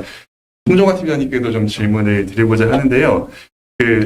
퓨처 플레이가 사실은 엑셀러레이터로서 많이 오픈 이노베이션 주관을 하고 계세요. 대기업 측면에서도 뭐 정부 차원에서도 그래서 하시는데 이런 협업이 좀 잘 되게 하기 위한 퓨처 플레이 같은 엑셀러레이터의 역할이 어떻게 되시는지 잠깐 좀 말씀해 주실 수 있을까요? 크게 보면요, 저희가 이제 프로그램에 참여할 때 취지는 일단 두 가지인 것 같아요. 그러니까 저희가 기업 파트너는 전략적 투자자의 관점에서 이런 이제 비율을 줄 수 있고, 저희 입장에서는 이제 순수한 재무적 투자자 입장에서 저희 입장을 반영할 수 있어요. 이제 이것들이 어떻게 보면 두 가지가 합쳐져서 서로를 견제하는 역할도 되거든요. 이제 스타트업 입장에서는 이제 들어왔을 때 대기업과 그냥 1대1로 이렇게 상대를 했을 때 이 대기업의 눈높이를 맞춘다던가 대기업이 기대하는 이런 것들 잘 이해를 못할 수 있거든요. 반대로 이제 대기업 같은 경우도 스타트업의 이제 눈높이 이해 못해서 이런 발생하는 서로가 이제 기대하는 마일스톤이라던가 이런 것들이 좀 다를 수 있어요. 이제 그런 것들을 이제 서로 맞춰주는 역할이 엑셀러레이터에서 좀 하고 있는 거라고 생각하고요. 그러고서 이렇게 해서 발생할 만한 이런 이슈들이 있는데 저희 같은 경우는 그래서 그 프로그램에 참여하는 스타트업들의 전부 이제 참여 협약서를 받고요. 사실 이 참여 협약서는 제 3자 간에 이루어지는 협약이 되고 그 안에서 발생한 이제 특허라던가 산출물에 대해서는 소유권은 스타트업한테 있다라는 걸 명확하게 좀 명시를 하고 있고요. 저희 자체적으로 내부에 이제 IP 담당자가 있어서 그러면 이 스타트업이 갖고 있는 것들이 어떤 기술인데 이 기술이 진짜 특허권을 이제 획득할 수 있을 만한 수준이냐 이런 것도 저희가 컨설팅해서 실제로 저희가 나온 사업화 지원에서 특허 출원까지 해드립니다. 그래서 그런 과정을 통해서 기업과 이런 분쟁이 발생하지 않도록 최대한 예방을 하고 있고요. 실제로 이제 기업 같은 입장에서도 여기서 기대하는 거는 이 기술에 대한 어떻게 보면 처음으로 먼저 보고 미래를 먼저 볼 수 있는 걸 이제 생각하고 이게 들어오시기 때문에 그런 부분이 이제 엑셀러레이터로서 3자의 입장을 대변할 수 있는 그런 게 장점인 것 같습니다. 기고를 되게 활발히 하셔가지고 제가 많이 읽어봤는데 이런 브릿지 역할을 현명하게 하는 게 굉장히 중요하다고 말씀하셨던 것 같아요. 그런 맥락에서 말씀해 주신 것 같고 윤 이사님께 좀 질문 드리자면 오늘의 주제가 이제 오픈 이노베이션 과정에서의 기술 유출 예방인데 이 측면에서 대기업 오픈 이노베이션 연계 협업을 함에 있어서 스타트업 분들에게서 좀 더 필요한 것들이 있을 것 같아요. 특히 넥스트 유니콘은 굉장히 많은 스타트업 분들과 교류하시면서 그런 의견 좀 들으실 것 같은데 그 측면에서 말씀을 좀 부탁드립니다.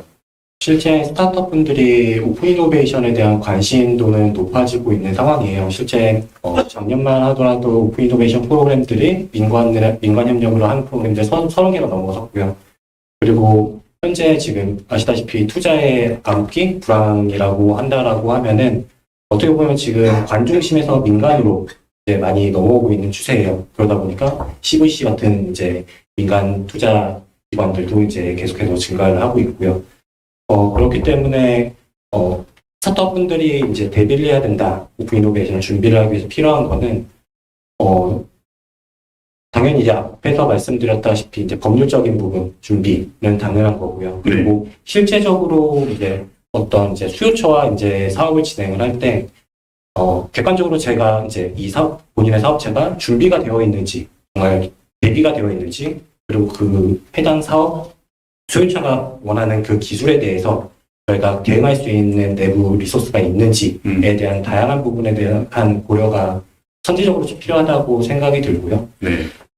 그렇고 만약에 이제 오픈 이노베이션을 이제 대기업과 진행을 한다라고 했을 때는 당연히 문서적인 부분 그리고 시작에 앞서서 이제 법률적인 자문을 구하는 등 먼저 그런 액션이 취해서 진행이 돼야 되지 않을까라는 생각을 가지고 있습니다. 네. 그 윤희사님도 오픈 이노베이션을 개인적으로 해보신 네. 쪽은 지금은 주로 투자자 쪽으로 하시니까. 예. 사실은 제가 이쪽 실에 넘어오기 전에 스타트업을 5곳을 창업을 하고 3군데 엑시트를 진행을 했었어요. 그중에서 그랬어요? 네. 그중에서 첫 번째 했던 이제 10년 전쯤에 했던 사업이 F&B 사업이었는데 그 해당 사업은 지금은 오픈 이노베이션이라는 단어가 국내에 들어오기 전이었습니다. 네. 그때는 이제 동서라는 이제 동서식품이랑 같이 이제 원자재를 생산을 하고 저희가 납품을 하고 그리고 동서식품은 그 원자재를 통해서 이제 프랜차이즈업을 확장하는 이제 사업을 시도를 했었고요. 그게 네. 어떻게 보면 제가 10여 년 전에 했던 오픈 이노베이션에 대한 경험이 있었던 것 같습니다. 네네. 알겠습니다. 좀 다음번 질문인데요. 이번에 송 팀장님께 먼저 질문을 드리면 사실 오픈 이노베이션이 잘 되면 여기 계신 분들께서 기대하셨던 그런 효과들이 나오는 거고 좀 잘 안 될 경우에 오늘 우리가 다루는 그런 분쟁들이 발생할 수가 있는 건데 퓨처플레이에서 여러 사업을 주관하시면서 좀 잘 되는 오픈 이노베이션과 잘 안 되는 분쟁을 낳는 오픈 이노베이션들이 있을 때 그 차이를 낳는 기준, 이유 같은 게 좀 어떤 거라고 보세요? 좀 어려운 좀, 질문인데 아까 원래 제가 써온 게 있었는데 좀 생각이 바뀌었어요. 계속 들으면서. 그래요? 네. 조금 더 엄격하게 봐도 괜찮겠다. 그래서 사실 물론 이걸 베낀 이제 대기업 같은 경우도 이제 잘못이 있겠지만 저희가 이제 계속해서 스타트업을 계속 만나잖아요. 이제 너무나도 다양한 스타트업이 비슷한 아이템을 들고 많이들 오세요. 근데 실제로 이렇게 만나보면은 그걸 눈으로 보고 따라할 수 있는 수준이면은 그 사업은 과연 성공할 수 있을까라는 네. 고민도 하게 되고 그래서 지금 엄청나게 많은 스타트업들이 이제 생겨나고 있는데 과연 거기서 진짜 차별화된 본인만의 차별화된 포인트를 가지고 있는 게 얼마나 있을까라는 고민을 하게 돼요. 이제 너무 이제 스타트업 창업하기가 쉬운데 물론 투자를 받기도 쉬운 거 아닐까라는 생각도 드는데요. 네. 어떻게 보면 저희가 이제 만도라는 이제 기업과 이제 5년간 이제 테크포스랑 오픈이노베이션 프로그램을 계속 하고 있는데 여기서 나온 기업들 같은 경우는 이제 한 기수만 저희가 한 4개 정도 선발했는데 단 한 군데도 이 만도 측에서 투자를 안 한 데가 없어요. 네. 전부 후속 투자를 진행하셨고요. 그래서 이제 좋은 케이스 같은 경우 어떻게 보면 만도는 자기네 이제 기술 로드맵 상에서 내부적으로 이 소화할 수 없는 것과 내부적으로 소화할 수 있는 거를 좀 분류를 확실하게 했고요. 네. 그래서 여기는 어떻게 보면 이제 회장님 라인에서부터 이거를 해야 된다라는 니즈를 가지고서 이 프로그램을 시작을 했는데, 네. 그래서 이제 여기서 명확하게 자동차 원래 관련된 기술은 내부에서 한다. 그냥 모빌리티, AI, 로보틱스 이런 쪽은 이제 새롭게 밖에서 이제 찾아보겠다 하는 어떻게 보면 이제 내부적으로 이제 컨플릭이 나지 않는 구조를 잘 만들어서 네네. 이게 가능했던 것 같고요.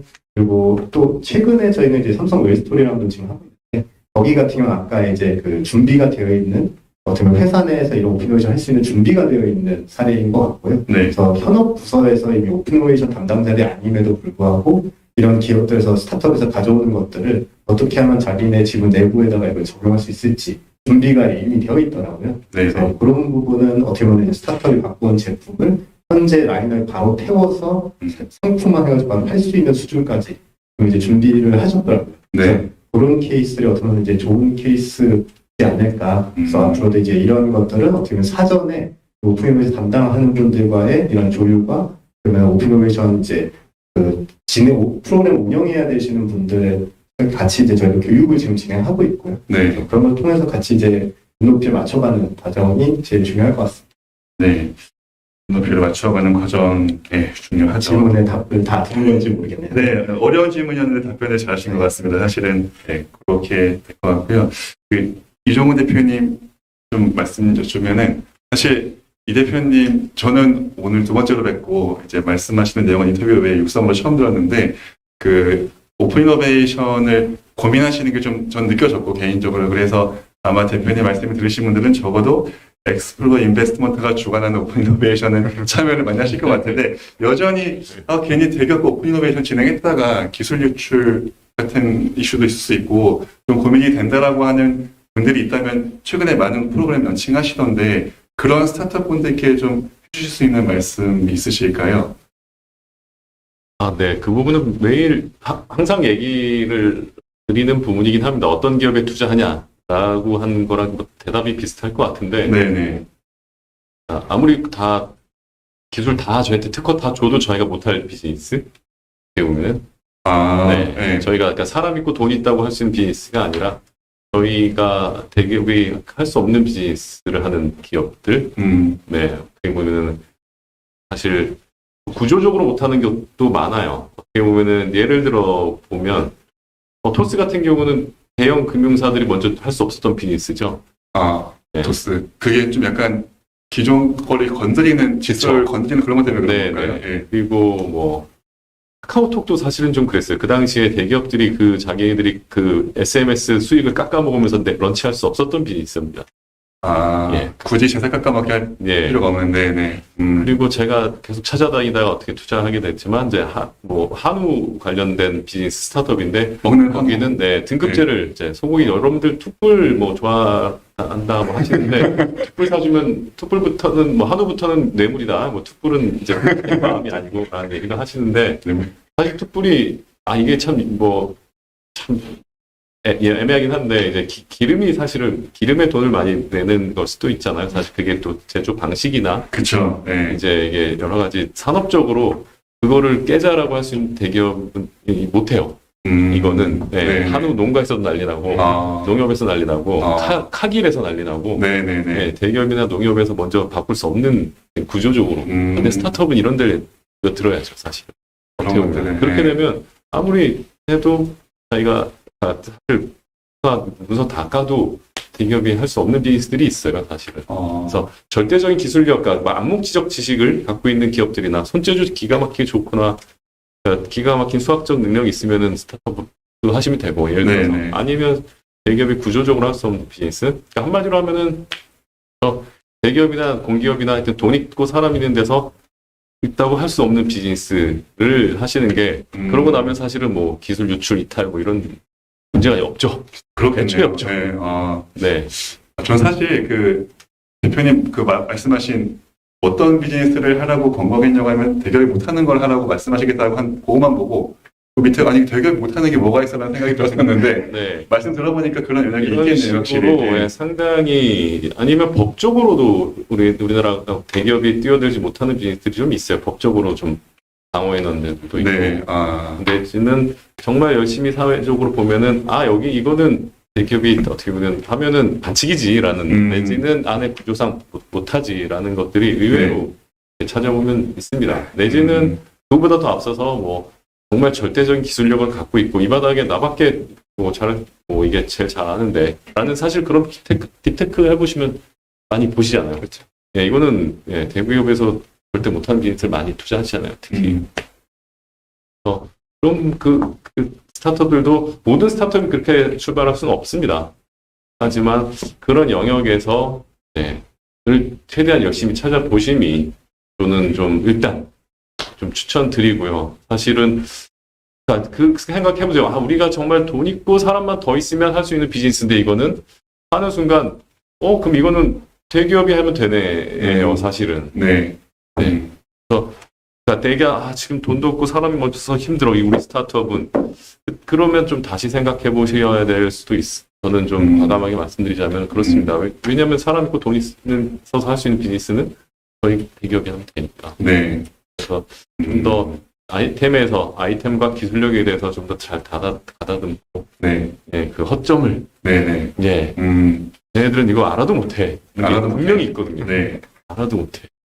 그런 것들을 일단 찾으면 이런 이슈들은 없죠, 사실은. 네. 대표님이 방금 말씀하신 그 기준에 부합하는 기술이나 그 아이템이 있으신 스타트업분들 이거 보고 계시면 꼭 오픈이노베이션 마음 놓고 응모하시면 되겠습니다. 네, 전혀 문제가 없을 것 같고요. 의외로 저 만나보면 좀 네, 많이 네. 있더라고요. 네. 그렇잖아요, 그렇죠. 이제 관련해서 윤학번 이사님께 좀 질문을 드리면 거꾸로 스타트업 입장에서 오픈 이노베이션 를 고민하거나 전략을 담당하고 있는 대기업에 바라는 그러니까 스타트업 입장에서 바라는 것이 있다면 어떤 점들이 좀 있을까요? 지금 보시는 분들이 있으시겠죠?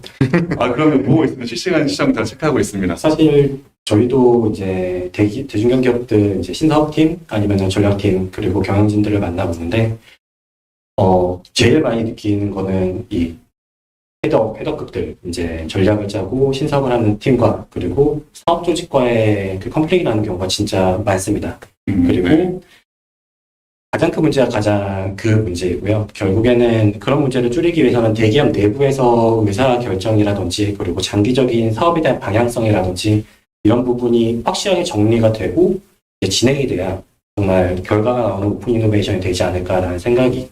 네. 그리고 결국 기업들이 원하는 건 KPI, 성공이에요. 그리고 스타트업들이 원하는 거는 성장이고, 그리고 속도가 중요하기 때문에 거기에 대한 스타트업에 대한 성장 속도를 어느 정도 대기업 입장에서 맞춰줄 수 있는 조직 구성이라든지 그 의사결정 구조라든지 이런 거를 우선적으로 만들어줘야 이 오픈 이노베이션 생태계가 활성화되고 결과로서 좋은 결실이 나오지 않을까 생각이 듭니다. 네. 아까 김효도 대표님이 POC 1년 걸린다고 하셨던 게 생각이 나네요. 그렇게 좀 속도가 다른 두 조직이 있다면은 스타트업 입장에서는 그걸 좀 맞춰주는 대기업 파트너가 있으신 게 네, 맞습니다. 좋을 것 같습니다. 네.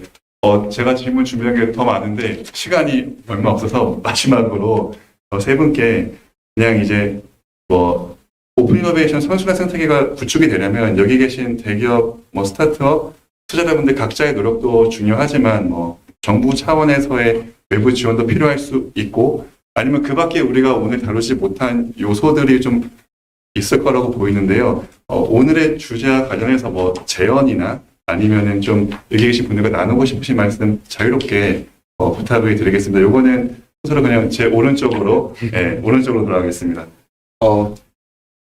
당연히 지금 민간 그리고 기업에서 많이 이루어지고 있는 오픈 이노베이션인데 결국에는 국내 스타트업 생태가 관중심으로 많이 불러가고 있어요. 정부 지원 사업이라든지 정부 지원 정책이라든지 네. 사업이라든지 이런 부분에 있어서 이제 올해부터는 중기부나 창업진흥원을 필두로 오픈 이노베이션 플랫폼이라는 이제 새로운 사업을 시작을 하게 되는데요.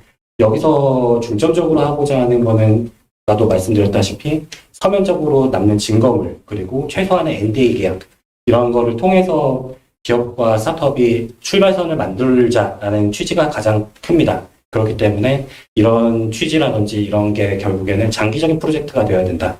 정부 차원에서도 단편적인 지원이 아니라 당장 1, 2년이 아니라 4년, 5년, 앞으로 10년을 바라볼 수 있는 정부 지원 정책이라든지 그리고 이런 플랫폼 활성화라든지 이런 제도가 계속해서 나와야 되지 않나라는 생각이 있습니다.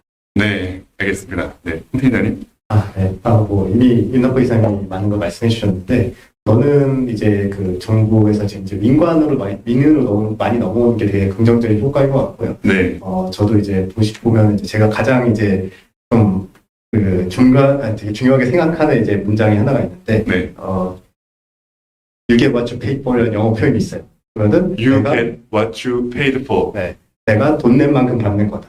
아, 그래서 네. 가치는 어쨌든 내가 그거의 윌링리스 투 페이가 얼마 있느냐에 따라 그 가치가 정해지는 건데 네. 어쨌든 OI라는 것 자체의 가치가 깎아내려지면 안 되는데 사실은 저는 이제 정부에서는 이제 돈을 풀고 이런 건 다 좋은 거예요. 근데 이거를 이제 하기 위한 기관들을 정부에서 직접 운영을 한다던가 하는 일이 발생하면서 사실 OI가 지금 무상으로 진행되는 것들이 많아요. 근데 그렇죠. OI가 무상으로 진행이 되면은 이제 기업에서도 마찬가지고 스타트업도 마찬가지고 여기에 대한 기대치가 점점 낮아지는 건데 저는 이제 그런 부분은 되게 부정적인 효과가 있다고 생각하거든요. 사실 저희가 이제 이런 오피니언 프로그램 진행했을 때 상당히 고가의 프로그램들 진행합니다. 아, 근데 사실 저희가 이제 기존에 계속 해왔던 고객들이 계속 하는 이유는 한 번 했던 분들은 다시 하세요. 왜냐면 그걸 했을 때 저희 쪽에서도 여기 투입되는 그 비용이 있고 네. 그 비용 때문에라도 저희도 열심히 해야 되고 네. 그래서 그쪽에서도 투입된 비용이 있으니까 거기 실무진에서도 이거에 ROI를 뽑아야 된다라는 이제 그 개념을 갖고 있으세요. 네. 그러니까 이걸 더 열심히 할 수밖에 없는 구조를 만들게 되거든요. 그래서 그런 면에서 좀 더 오히려 정부 쪽에서는 그 리소스는 지원하되 방법에 대해서는 어떻게 보면 이제 자본주의 경제에 맞춰서 네. 좀 진행하는 것이 저는 더 낫지 않을까라는 생각을 하고요. 좀 한 가지만 더 추가를 하자면요. 네. 저는 이제 사업개발 담당자니까 사업 개발에 대해서 좀 말씀을 드리면 아까 여기서도 말씀해 주셨는데 어떻게 보면 이제 스타트업이고 대기업이고 마찬가지지만 결국에는 이제 사업 개발을 하는 방법에 있어서 좀 더 창의력을 좀 가졌으면 좋겠다라는 생각을 하고요. 네. 그래서 어떻게 보면 이제 알고케어나 이런 사례들이 있는데 그러면 이제 본인이 이제 스타트업에서 제품을 만들어서 파는 게 과연 더 파급력이 있을지 그러면 이 부분의 일부를 오히려 그럼 대기업은 나보다 더 빨리 생산할 수 있으니까 이 부분은 대기업에 맡기고 나는 좀 더 중요한 여기에 집중하겠어. 네. 아까 이종 대표님께서 정확하게 그걸 말씀해 주신 것 같은데 그러면서 좀 더 사업 개발에 있어서 창의력을 발휘해야 되는데 대기업은 정관을 못 바꾸잖아요. 그렇죠. 정관 바꾸기 어려우니까 정관을 바꾸면서도 할 수 있는 그런 비즈니스를 하면은 어떻게 보면 저는 이제 요거를 연결해주고 요걸 연결해줘서 중간에서 돈을 받을 수 있는 구조를 만든다든가. 그래서 저는 여기도 플랫폼에다 기대를 하는 거는 그걸 통해서 다양한 스타트업들이도 엑셀레이터들 들어와서 새로운 수익 구조를 또 만들 수도 있겠다. 네. 오퍼레이션 플랫폼이라는 걸 통해서 라는 걸 좀 기대를 하고 있습니다. 네.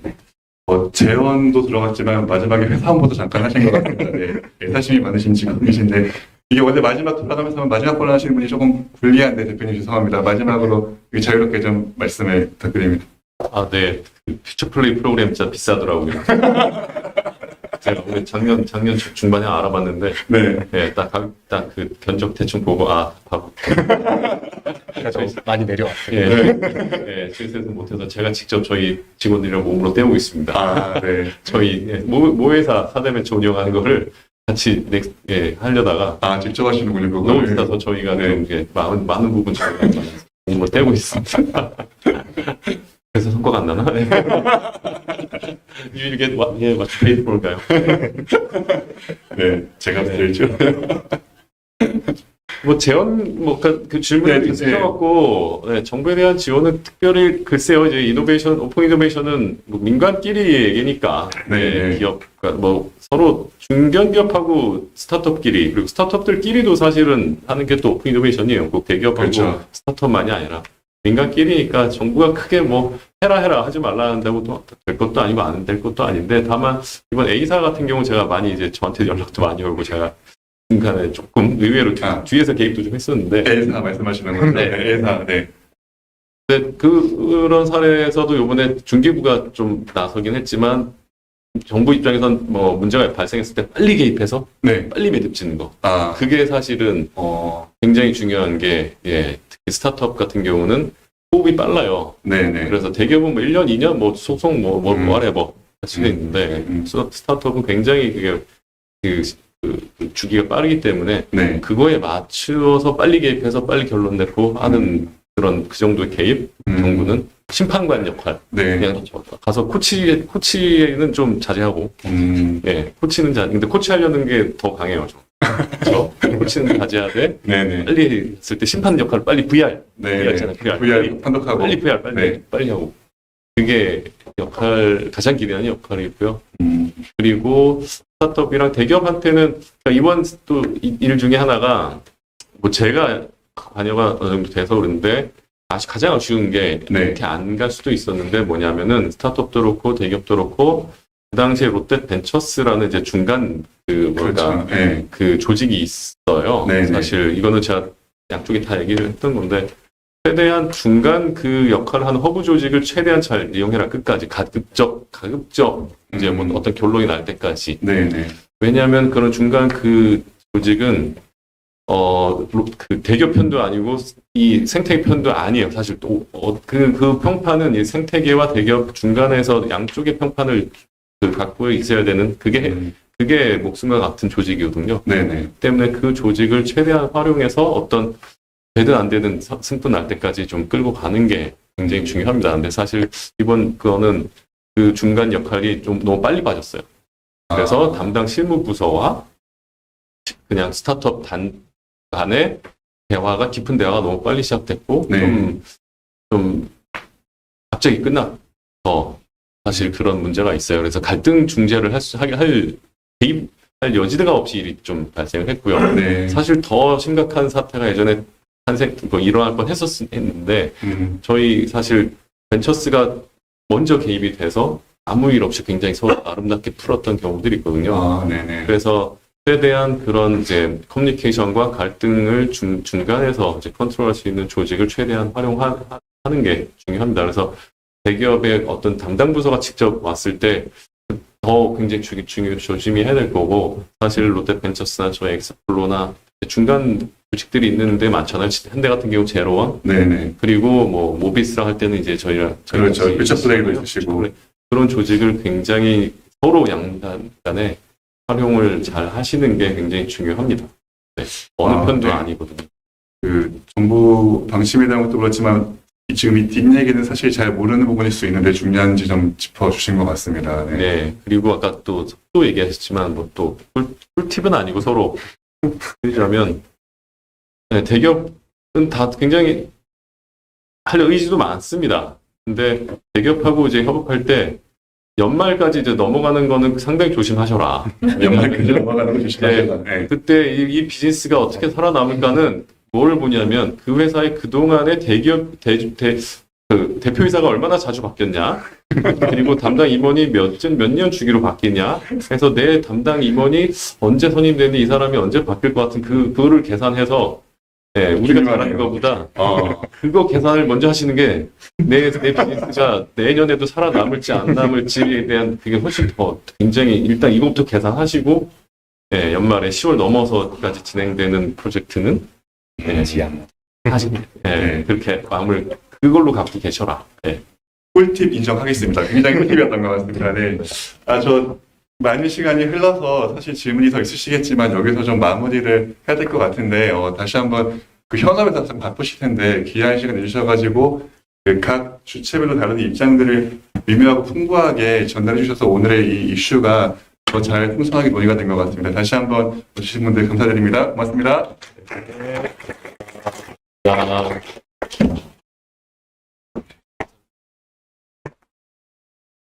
네,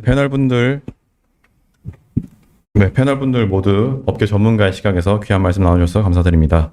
청중분들께서도 토론을 보시면서 오픈 이노베이션 기술 유출 이슈를 다각도에서 바라보시고 또 생태계의 선순환 구축 방법에 대해 고민하시는 계기가 되셨기를 바라겠습니다. 네, 이것으로 오늘 행사의 모든 순서가 마무리되었습니다.